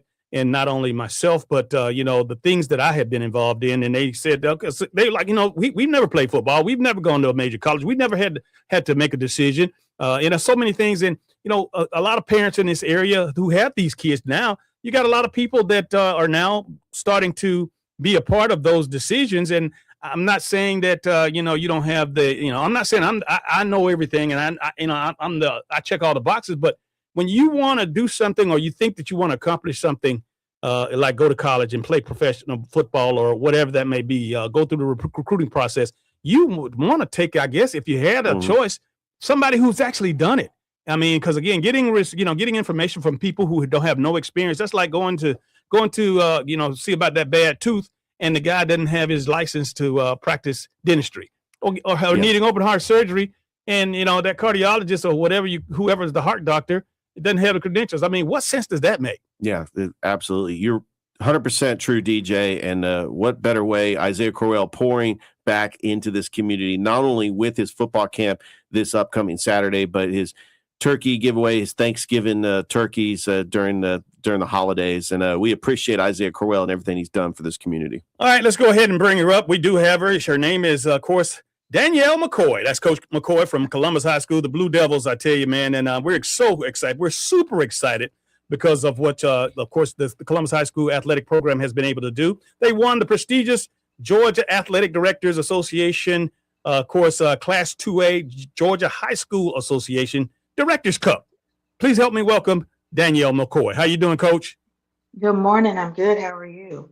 Really good. Really good. We're excited that we're going to, for the folks in the Sportsvisions Nation that know you and those that don't know you, but we want to give you some flowers, man, on being the leader, the sheriff, the spotlight of that program. And you guys had a tremendous season, and we want to shine a light on that program and you this morning.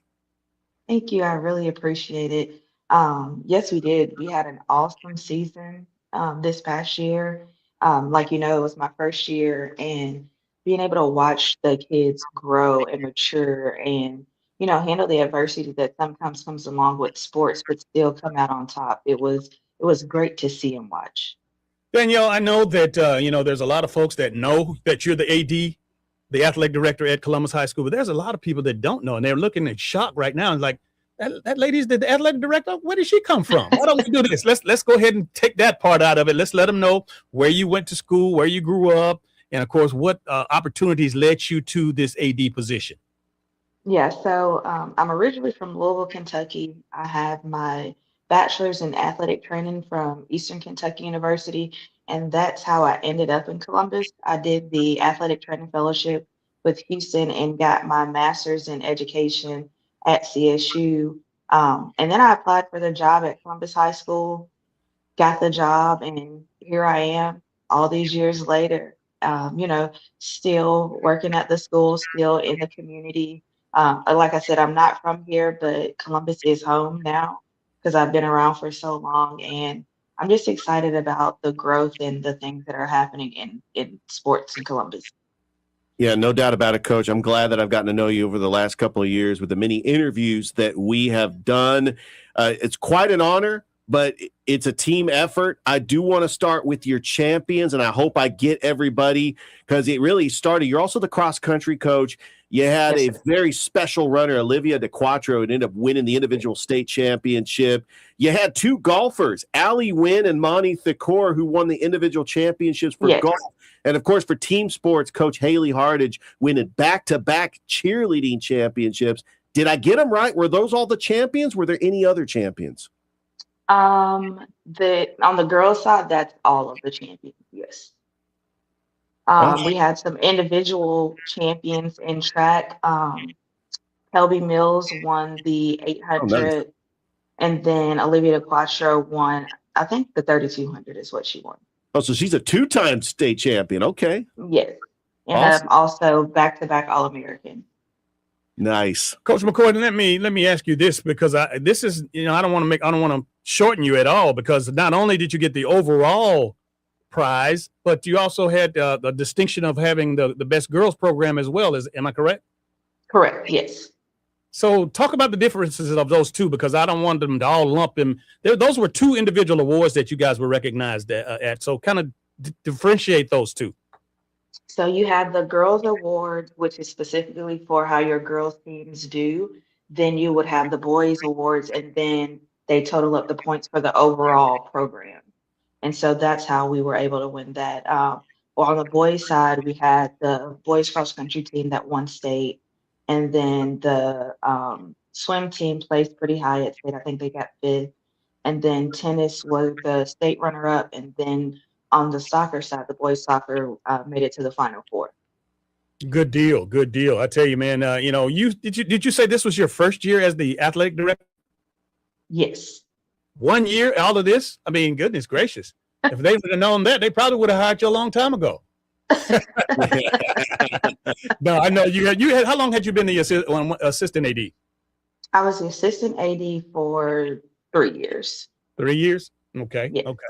So again, when you're talking to your coaches or in your program, and when you're trying to communicate and get information out, what is the best route so that everybody? Because a lot of times, I know you're dealing with individual egos, and everybody's thinks that their program is the most important, and nobody's getting as much attention as this one and that. How do you bring your crew together? How do you bring your program, the coaches in your program, together? One of the things that I do is just making the coaches know that we're all essentially a piece of a bigger puzzle, and we can't do this thing if we're all trying to work as an island. So showing up to support each other, if I don't have a game or if I can finish my practice early, getting out and supporting the volleyball team, the softball team, going to those tennis matches, and some of the sports that don't always have that recognition that you see with other sports. Coach, the last couple of years, you guys have been 2A with 7 of the 8 Muskogee County schools, which has been nice. Didn't have to travel as much. Right. But there is a little thing called reclassification that's taking place this upcoming school year. Still get to have Hardaway, Spencer, and Shaw in your region, but you're also including Bainbridge, Cairo, Westover, Doherty, Monroe. Talk about the adjustments you're going to have to make as AD, just scheduling the travel, having to go down to Albany for region games now. One of the big things is just making sure that my coaches keep me updated of any game changes that happen. That way that I can be in contact with Coach Mills and Miss Skibby with transportation. That's going to be the biggest thing. But, also communicating with the teachers so that they know that they might have some student athletes that, missing class time because they're now having to leave class a little bit earlier than they were previously. Danielle McCoy, Coach McCoy, is of course, a guest on our Sportsvisions morning show this morning, and she is the athletic director of the award-winning Columbus Blue Devils. And Coach, if you would, I know that your principal, Mrs. Allen, she is really supportive of you, but talk about how important a great relationship or a great line of communication is with your principal as an AD so that you can accomplish so much throughout this whole total program. It is huge, being able to have that working communication. The biggest thing that I've realized is that if she trusts me and knows that I'm doing my job, then she's going to trust the decisions that I'm making, and I'm putting those decisions out there that are in the best interest of our student athletes, but the school as a whole. And she and I talk at least once a week right now since it's summer, but during the school year, we're always in communication. So she knows the things that are going on inside of her building. So she's never caught off guard or blindsided by anything. Oftentimes when I have coaches or leaders on the program, I talk about, their inspiration, who poured into them. But, with you being the athletic director and in charge of a number of coaches and a number of different programs, how do you pour back into them from a standpoint of, do you provide motivational information, or do you come and meet periodically? Do you assign anything in particular? How do you keep your group so grounded? One of the things that I do is whenever I send them an email, I always end it with a motivational quote. That's something that I got from Coach Mills because that's what he does. But then I'm also, always the ones that are in our building, stopping by their classrooms randomly, making sure everything's okay, sit down, have a quick little chat. Hey, do you need anything? Is there anything that I can do for you? How are things going? So keeping that line open and letting them know that, I don't just care about you as a coach, but I care about you as a person first, because if you're not okay as a person, then it's going to be hard for you to do your job as a coach. Absolutely, absolutely. And and the other part of this, being at Columbus High School, and the word on the street is that you have to pass an exam. It's almost like going to a private school. You can't get in, so automatically they assume that you don't have the talented athletes that you need to, of course, have a successful program. I guess what they obviously didn't read the most recent news clippings with your program. So what do you say about that? And again, is that true? Do you? I mean, you do have to take a test to get in Columbus High? Yes, you do have to take an entrance exam, but it's not that hard. I tell people it's always easy to kind of take the test, see what it's about. If you get in and then go from there, then to go somewhere else and wish you would have taken the test or wish you would have given it a shot. But you can be smart and also be a student athlete. So we do have student athletes in our building who are capable of doing the academic side of things and also performing on the field. Yeah, Coach, one thing that's very special about Columbus High, it is a magnet school, which means it has nothing to do with geography. So if you live near Lake Bottom Park, it's not like, oh, I can just walk over and go to high school at Columbus. They have athletes and students everywhere in Columbus. Just talk about how special a magnet school where you have just a diverse population of student athletes that come from just about everywhere in and around the Columbus area. Yes, that's one of the things that I love about Columbus High School is how diverse it is.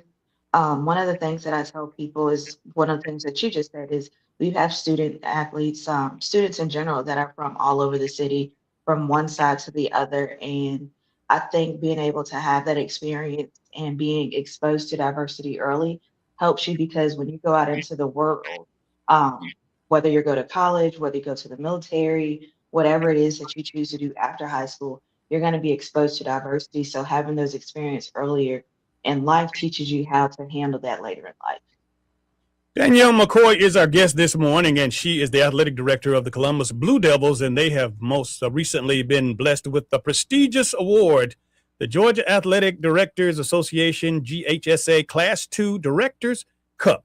Now, Danielle, with regards to the tradition and the culture, the rich culture of Columbus High School, I know that they have just a tremendous alumni base. There's a lot of movers and shakers in this town. I know for the sake of them listening this morning, I want you to basically invite them in if they already haven't been a part of what your program, the alumni, the lettermen, all the former players, athletes, and students that love the Columbus Blue Devils. I know this is an opportunity for them not only to celebrate this outstanding award with you, but also an opportunity for you to say, hey, come on back home. I love you. You're welcome back. For sure. I've actually been working a lot with the alumni over the last couple of months, working to, like you said, tighten that and strengthen that relationship with the alumni, but also finding ways that we can incorporate them into games throughout the year so that the student athletes of today can see what the student athletes of the past have done for them and laid that foundation that they're now experiencing. So that's one of the things that I really want to work on and develop over the next few years at Columbus High School. All right, Coach, we got off-season workouts going on before school starts, which I know it's in a couple of months, but the focus is on fall sports. You are the cross-country coach. I hate to ask, but I know in this heat, what are you doing to try to get those cross-country runners ready? Are they running outside early in the morning? Are doing the treadmill in the gym? Just talk about just that preparation, not just for cross-country, but for the fall sports, as we got volleyball, football, flag football, also taking shape, and softball taking shape for the fall season. Yeah, so softball and football, they've already started their workouts for the summer, prepping for the season. Flag football is actually going to a camp actually this week. Cross country and volleyball will start up in July, so we give them the month of June off. With cross country right now, the workouts, they can do them anytime that they want because as the coaches will get that workout sent out to them every week. But one of the things that we're going to do is we'll start off with morning workouts, but the closer we get to school starting, we'll begin to move to the afternoon so that they can get used to running in the warmer weather, should we say. Coach McCoy, I got an idea because I know that Lake Bottom is as famous as it is and iconic as a park that it is for people to come and walk and train and spend time with their families and support the whatever youth sports that's going on at that particular time. There's a set of stairs that sit right on your campus that has become notorious for a lot of private trainers, individuals just training to get in shape.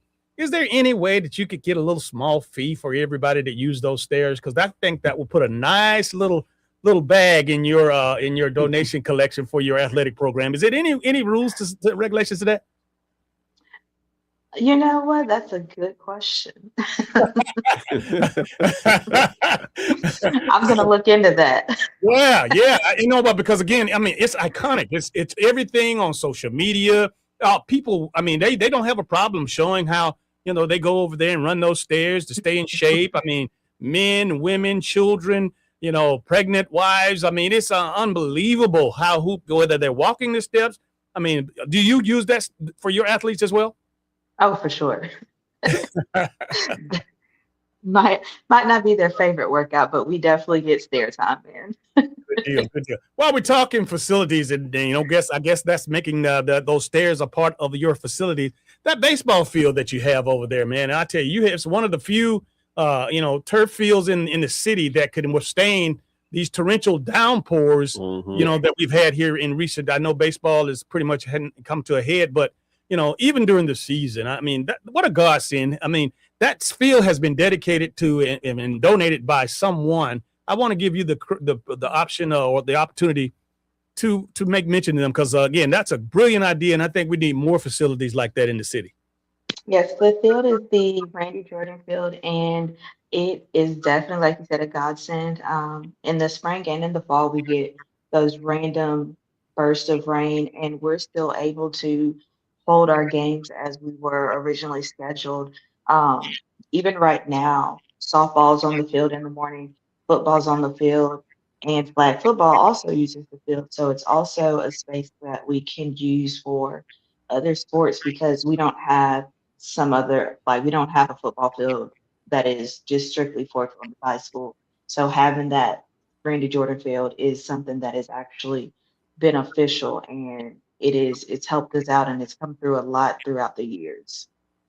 Coach, before I let you go, I definitely want to recognize a couple of female individuals who have played and, of course, have starred for Columbus High School. Keisha Chouanier and Loretta Cobb. I think that they have pictures of those young ladies up in the gym. Are there any others that you want to recognize and talk about? Yes, so their jerseys are retired and they are up in the gym. And one of the things that I want to do is work on getting some other, jerseys retired because we have had some tremendous athletes that have come through Columbus High School since I've been there, but even before I was there.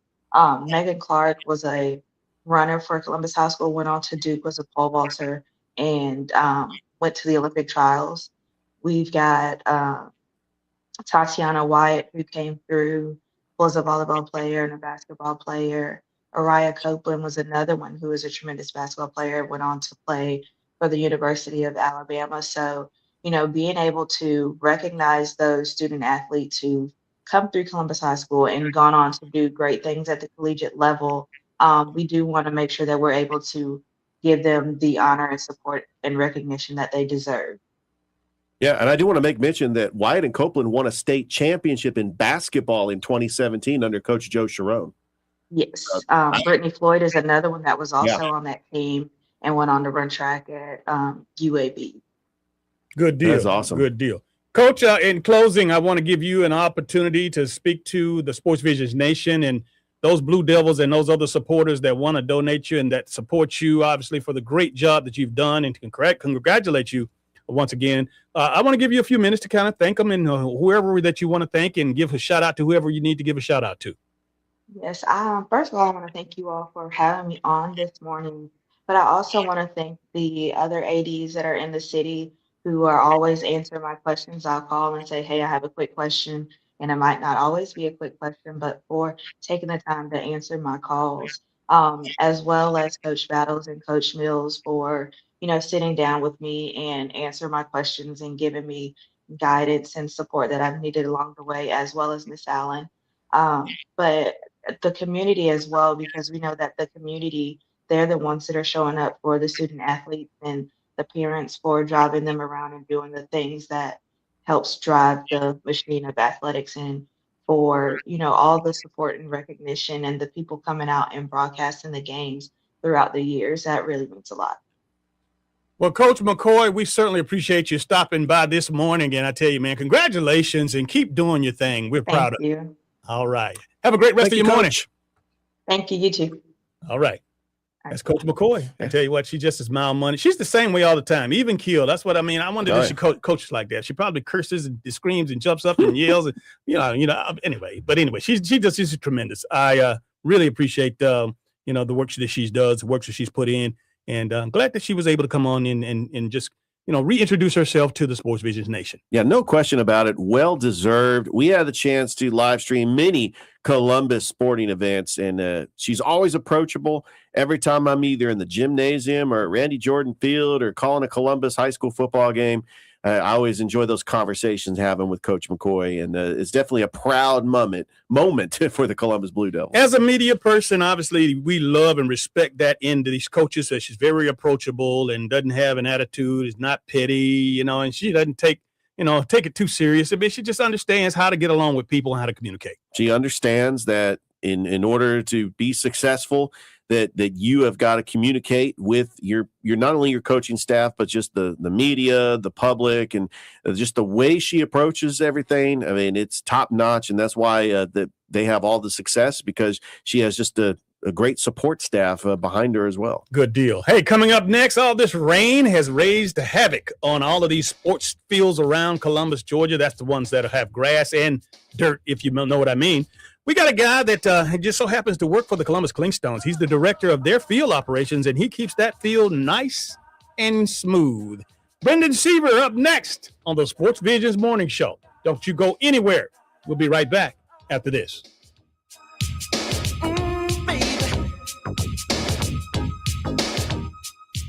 You're listening to the Sports Visions Morning Show. Sports Visions 92.1. Good morning. I'm Michelle Jennings, and here are your morning headlines. Georgia Senate passed a measure Saturday that would delay a ban on the use of QR codes to tally votes until 2028, giving the state more time to replace its current voting system. Amid the conflict with Iran, Georgia gas prices are lowering. AAA says the average price for gas in the state is $3.65, down nearly 40 cents from May.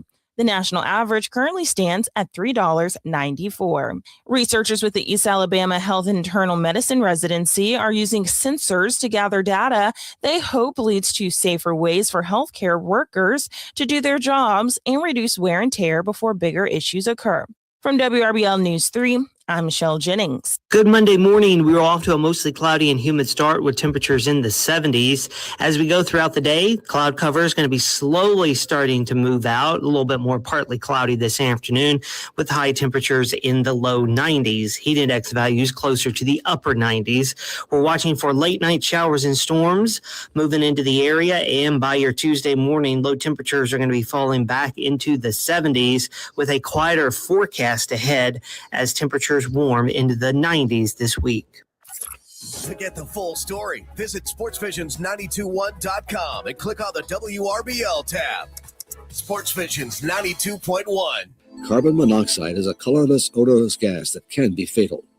Don't use anything indoors that burns fuel, such as gasoline-powered generators, camp stoves and lanterns, or charcoal grills. Opening doors and windows or using fans isn't enough. Have your vents and chimneys checked to make sure water heater and gas furnace exhausts aren't blocked. If you feel sick, dizzy, or weak while using a generator, get to fresh air right away. From the U.S. Environmental Protection Agency. AA made all the difference in my life. I noticed that most of the goals I had as a kid were slipping by. I didn't feel like the person I hoped to be. After all those years of drinking, I really didn't know myself. When I was out there drinking, I was always looking for the next great party to make me feel all right. With AA, I found a better way to life. And I feel good in my everyday life, even without a drink in my hand. Visit AA.org for more information and download the Meeting Guide app to find a meeting near you. You know you don't have to wear your PT gear anymore, right? It's comfortable. So how's civilian life treating you? It's fine. When I got out, I didn't want to admit that there was anything wrong because I felt like a failure. And then I realized, like, there's nothing to be ashamed of. So I started talking to someone. Maybe you are fine. If you're not, it's okay. Thank you. If you or a veteran you know needs support, don't wait. Reach out. Find resources at va.gov/reach. Catch the Paul Five Bomb Show, 3 to 7 on Sports Visions 92.1. Now back to the Sports Visions Morning Show. Here's 3-time Georgia Bulldog SEC champion and 1980 national champion, DJ Jones and Thrift Barringer. Welcome back to the Sports Visions Morning Show. DJ Jones and Richard Holdridge in the building.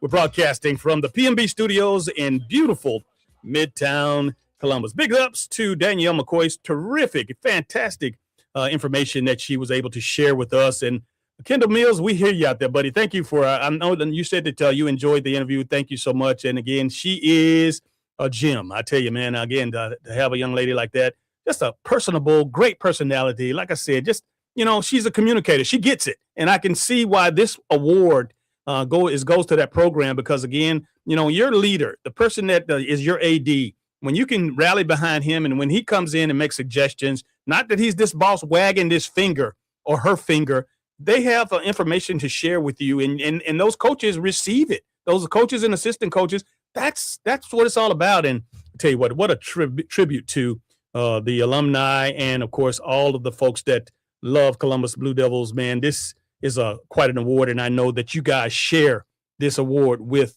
of course, your old alma mater. Yeah. Without further ado, let's go ahead. It's raining everywhere and every couple of hours, man. But let's go down to beautiful Synovus Park, where Brendan Seaver is standing by. Brendan is the director of field operations for the Columbus Clingstones. Good morning, Brendan. How you doing? Good morning, DJ. Good to see you. Man, I tell you what, you probably has to be one of the most popular guys in town around this, because for the last couple of weeks, man, this rain and on these fields and parks, between Parks and Rec and all the other fields, the South Commons, and even your crew, I know you got everything tight down there at Synovus. But man, your services are needed because we got a bunch of muddy fields around here, man. Yeah, I was just looking at my rain gauge actually before I hopped on here. We got just shy of 6 inches of rain the past couple of days. Wow. That's impressive. And it's not even, I was talking to Riley, the head guy down in Biloxi. They got close to 20 last week. Man, let me ask you a question straight up. And I know that, it's something that it's just like a part of you, but how do you prepare? How do you prevent? How do you keep your fields, in playing shape with these kind of conditions? The work is constant. You're always making sure you're putting sand out there, working it in to make sure it drains good.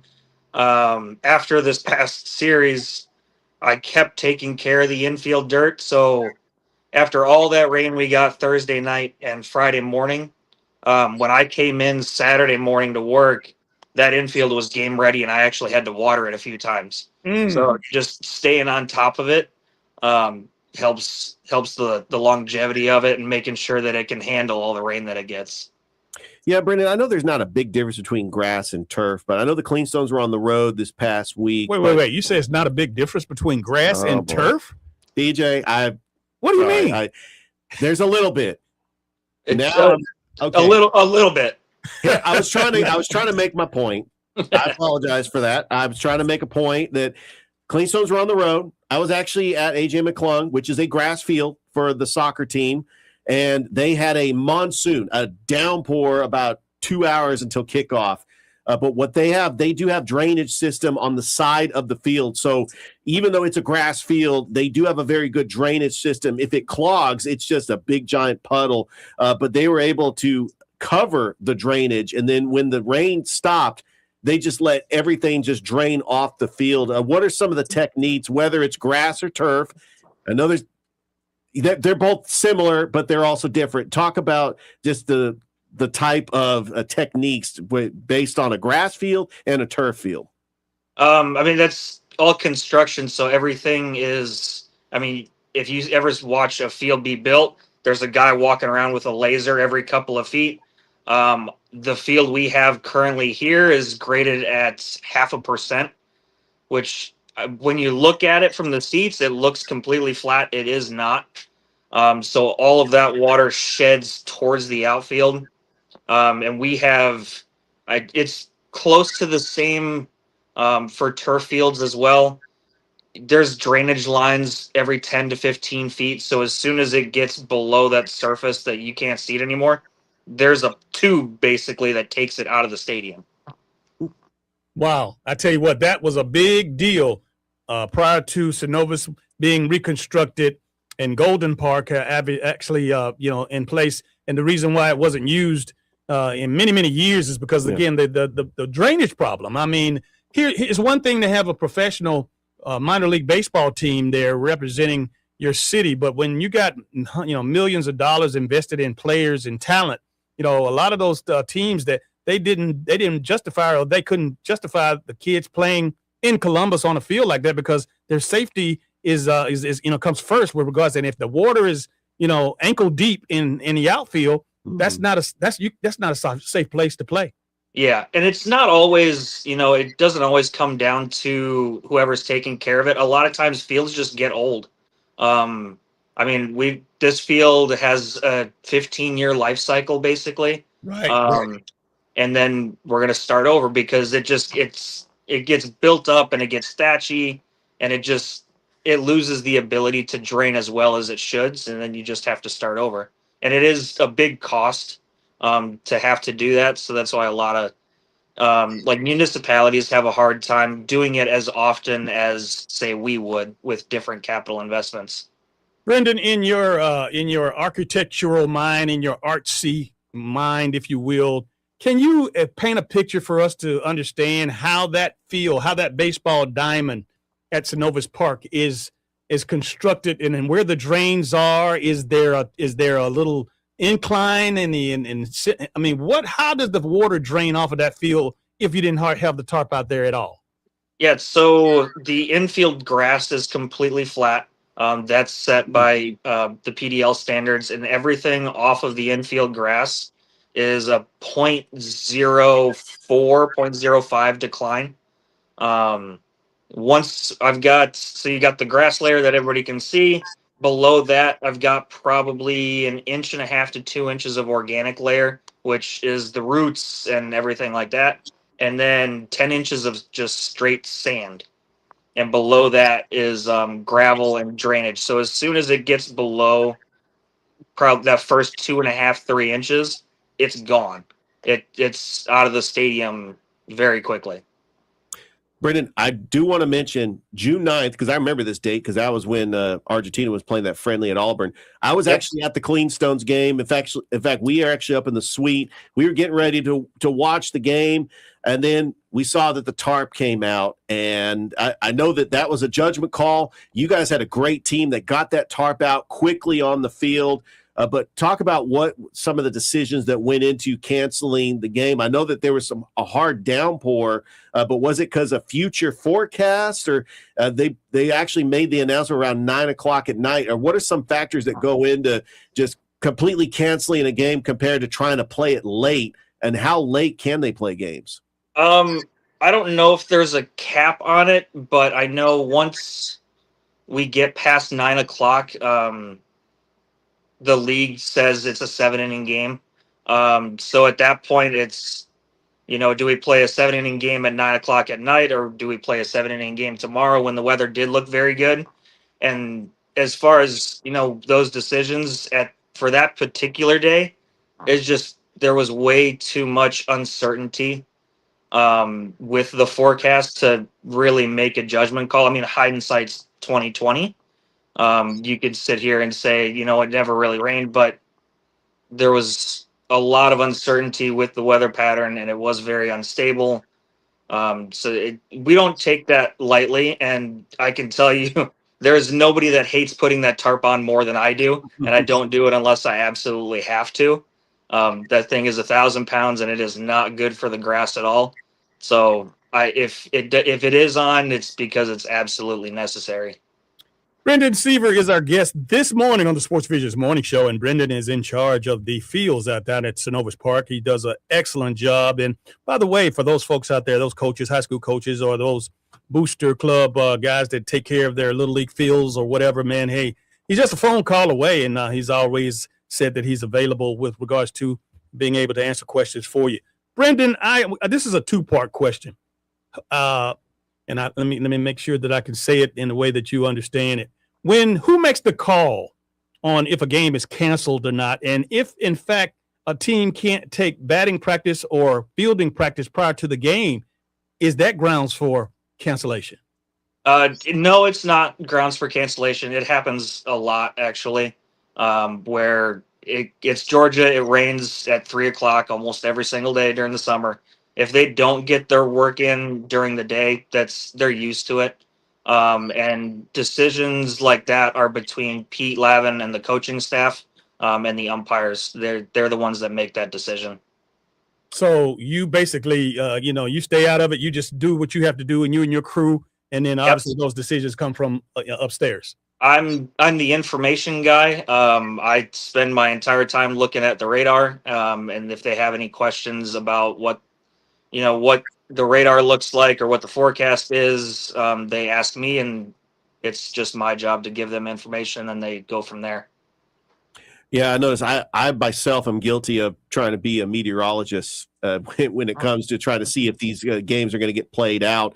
But there's light rain, which I've seen baseball teams play in light rain, and then there's thunderstorms.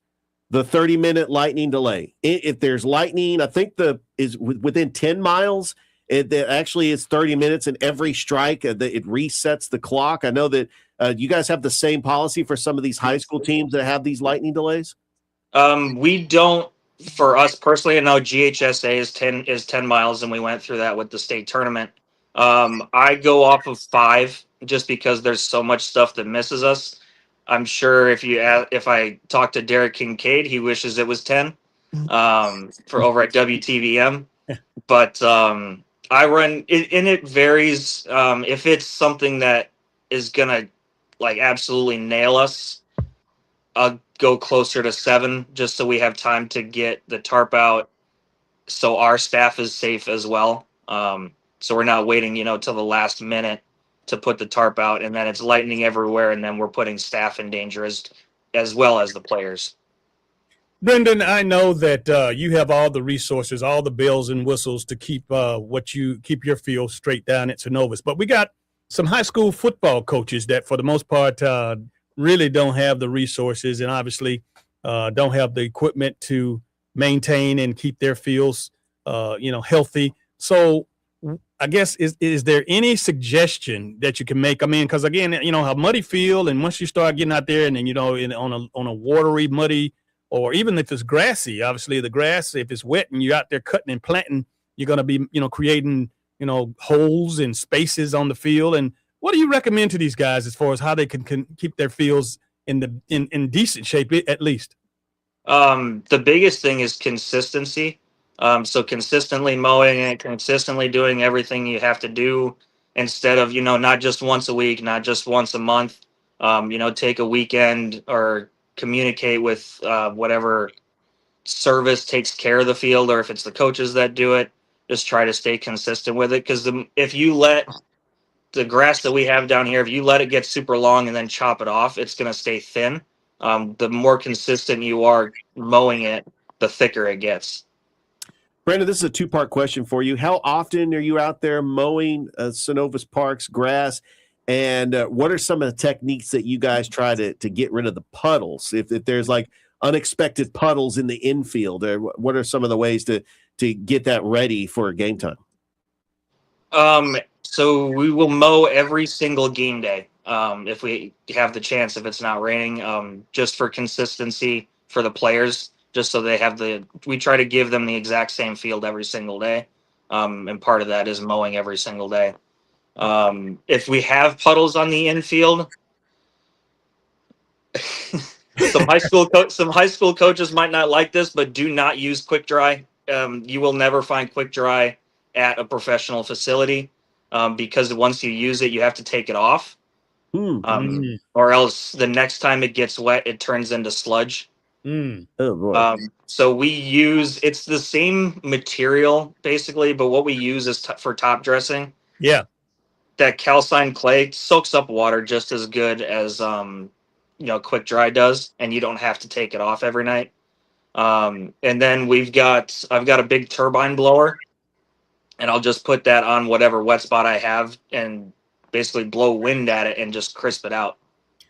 It's Free Game Monday, and of course, Brendan Seaver, who is Director of Field Operations for the Columbus Clingstones, he's giving us free game. And Brendan, I'm going to ask you straight up. Obviously, what do you recommend when you do? Like I said, I may mention that with the soggy fields and even on the grass, when you make a plant and cut or whatever, and there's a lump or a hole or a little patch there. That's what do you advise as far as how do you get that back to where it needs to be? Sand, just sand. Sand. The grass we have down here in the south moves laterally. So same thing if you're on the golf course. I know a lot of people like to replace their divots. Yeah. It's honestly better if you don't and just put the divot mix in it and let it grow in naturally. It'll take a week or two, but it'll heal better because that little divot is gonna die in a day or two anyways. So on a football field, if you've got a big gouge or something, just find don't use like park sand or like sandbox sand. Right. Find an agronomic place, get a couple tons of sand, and then that's what I know professional teams do after a game is they'll walk out there and 10 guys have a bucket of sand and just dropping them in the holes. Good deal. Hey, man, as always, we love the fact that you come on and you teach us something, man. I mean, we appreciate it. And I'm certainly sure that the Sportsvisions Nation, all of those Little League coaches and all those District 8 coaches out there getting ready for the All-Star, they appreciate it, too, because we're going to get some more rain, without a doubt, I'm sure, this week. Yeah, today we might get some this afternoon, and then luckily tomorrow for opening up the series looks pretty good. All right, man. Hey, look, as always, we appreciate you, and you have a great rest of your morning. You too. Thanks, guys. All right. Thanks, Brandon. Wow, man, that guy is a wealth of knowledge. Education. That is, and also knowing the difference between turf and grass, which is irrelevant because they have a grass field. So, he took me to school today. He taught me that, of course, don't use that quick dry stuff. I mean, that was a quick dry. I was a quick dry guy because I just heard, hey, look, you got a wet spot, pour that. Man, you got to get that stuff up. Yeah. Or it'll turn to slush, as he says. I love how he's using the turbine. I've seen some coaches get that wet, dry vac and just vacuum up the water, the puddles on the infield. But then, as long as like Brendan is here as a resource, that's why I think, these coaches just need to like pick his brain and just reach out to him. Hey, what do I do if I have this situation? And he's always approachable. They don't have to do that, Richard. No, I know. We got to listen to us here. That's what we do. That's what we do. We provide that service, brother. We preach and teach, and it ain't all about us preaching and teaching. The people that we have on do a hellacious job, and of course, that information that Brendan just dropped on us, that's what we're all about. That's what the Sportsvisions morning show is all about. Hey, let's go ahead and take our final break of the day and let you know that you're watching Facebook Live as well as YouTube, and you're listening to WLTC HD2 Sportsvisions 921. We are your hometown sports guys. I get my from California. I took my trip up to the Hey, it's Dan Patrick. Thanks for waking up with the Sportsvisions Morning Show with DJ Jones and Thrift Barringer. Catch me at 9 a.m. every weekday morning, right here on Sportsvisions 92.1. That's no moon. It's a galaxy of promotions at Synovus Park. June 23rd through the 28th, the Clingstones host the Rocket City Trash Pandas. Friday, join us for Star Wars Night with the jersey auction and the first ever post-game drone show presented by Piedmont. Saturday is Country Night. First 1,000 fans receive a cowboy hat presented by Neutral, plus a pregame concert, and kids run the bases from Raising Cane's. Then Sunday, the first 1,000 fans receive a peach jersey presented by Georgia Power, along with Family Sunday presented by Liberty Utilities. Get your tickets today at clingstones.com. Come see the new Sun Chevrolet at 5730 Whittlesey Boulevard. Columbus showed up. Now Sun Chevrolet is giving back. Together, let's drive. Question: what will you find on all over-the-counter or OTC medicine packages to help you choose the right drug and use it safely? The answer: the drug facts label. This label lists the medicine's active ingredients and purpose, how much to take, and warnings you should know before using it. Remember, even OTC medicines you buy without a prescription can cause side effects you don't want. So follow the information listed on the drug facts label. For more information, visit fda.gov/drug facts label. A message from the U.S. Food and Drug Administration. This message is from the U.S. Department of Veterans Affairs. VA disability compensation is a monthly tax-free payment to veterans who got sick or injured in the military and to veterans whose service worsened an existing condition. You may qualify for VA disability compensation for physical and mental health conditions that developed or worsened due to service. Learn more at va.gov/disability. Damaging an underground utility can cause a lot more problems than you think. By causing a potentially avoidable damage to underground utilities, there's many scenarios that do not end well. To keep the gas, power, water, and internet running, using 811 to have your underground utilities marked is a critical piece of the damage prevention process, whether you're a homeowner or an excavator. It's free, it's simple, and it's the law. Visit al811.com for more information. We are the NFHS. That stands for the National Federation of State High School Associations. But really, what we stand for, together with the GHSA, are the 195,000 high school sports and performing arts students in Georgia. And so we stand. We stand for the runners, debate team members, and basketball players. We stand for their coaches, officials, and adjudicators. We stand for the drummers, football players, and actors. We stand for the golfers, singers, and swimmers.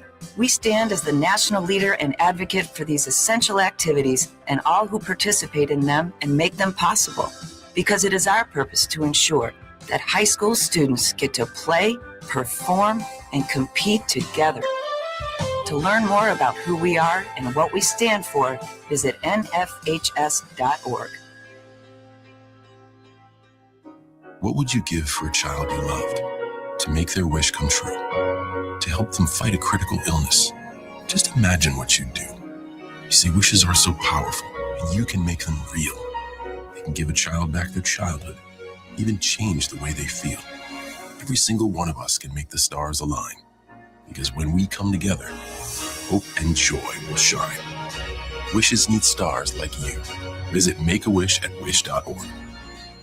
Hey, it's Dan Patrick. Thanks for waking up with the Sports Visions morning show. Let's get back to DJ and Thrift on Sports Visions 92.1. Welcome back to the Sports Visions morning show. DJ Jones and Richard Holdridge in the building. Welcome back to the final segment of the Sports Visions morning show. Man, we've been rocking and rolling this Monday morning. It's memorable Monday, man. We got a lot going on. Again, don't forget that the College World Series finale is tonight. Winner take all, North Carolina Tar Heels and the Oklahoma Sooners. Yeah, can the North Carolina Tar Heels dethrone the mighty SEC and win their first ever College World Series championship, or will Oklahoma keep that streak going and win their first one since 1994? Absolutely. Big shout out to, of course, Brendan Seaver, man. I tell you, that was a consulting session, if you would. I know that there's a lot of folks out there that can't afford, an expert like that. But that's why, we got free game this Monday here with Brendan. Of course, don't use that quick dry because, again, he's saying you can use it, but if you use it, you got to get it up because it's going to cause a lot of slush. But also fill those divots with sand, and not just sand, but sand. He mentioned some kind of big word, but some kind of stuff. But anyway, that's what you need to do. Go ahead. Yeah, no, and a PSA to all those high school baseball coaches. There should be no excuse, even if you had rain the day before. I've witnessed fields that weren't ready to play baseball, and they had like maybe 2 days to get that field ready. Yeah. So I hope that they invest in a tarp. I hope they know what they're doing as far as getting fields ready. But, man, I've actually thinking there's no rain in the forecast, and this team's supposed to play baseball. And I drive by the baseball field, and there's nothing but puddles in the infield. Yeah. And no one has even touched it. Tell you what, another thing that Brendan taught me today is that all these coaches that have to cut their own fields. you got to be consistent with it. You can't cut it once a week or once a month or, exactly every other day. And, again, it's just, one of those things that he said repetition is the key to, again, having a great feel. Yeah, and it's great having a guy like Brendan Seaver on to school us and to educate our Sports Visions audience. And I know that the people that keep up that field at AJ McClung, they probably have listened a couple times that Brendan's been on the show because they did the right thing, and we got able to get a soccer game in on Saturday night. Shout out to Danielle McCoy in the Columbus Blue Devils athletic program. She's the athletic director, so she is obviously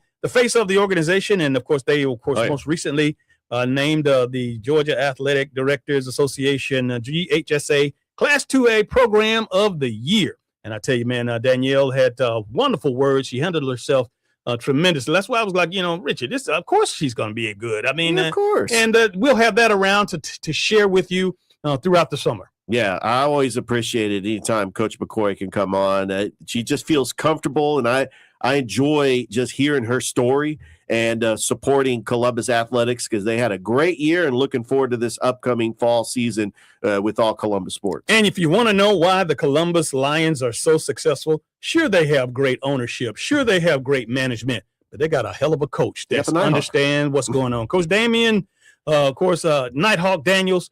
If you didn't hear his interview, you need to go back and play this back and hear it again because it is phenomenal. And this is another one that'll be around for the ages. We appreciate Coach Daniels. Yeah, we appreciate the Nighthawk. First round of the AAL playoffs this Saturday, taking on the Mississippi Wolfpack, 7:30 at the Columbus Civic Center. And for you old timers out there, like including myself and all of the folks that are my age and older, you can appreciate Claude Snowflake English, man, the pride and joy of South Phoenix City, South Girard High School. Of course, he came on. And, again, this was an interview that we did, a while back. But, again, he's one of the legends to have come out of this area. Snowflake.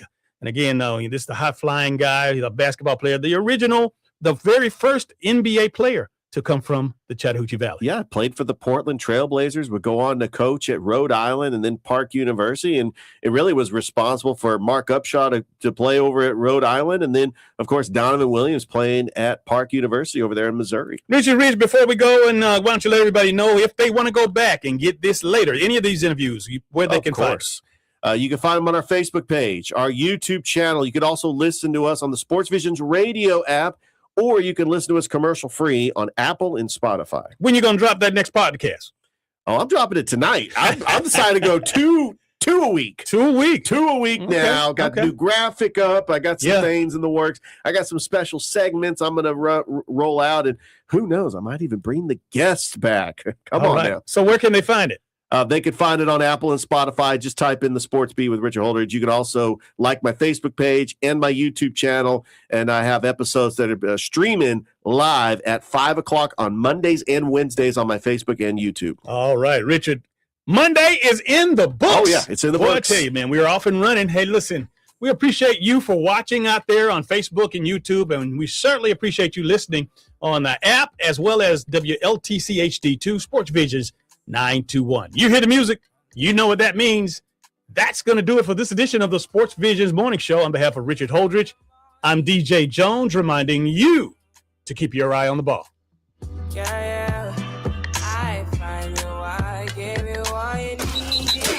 You've been listening to the Sports Visions Morning Show with DJ Jones and Thrift Barringer.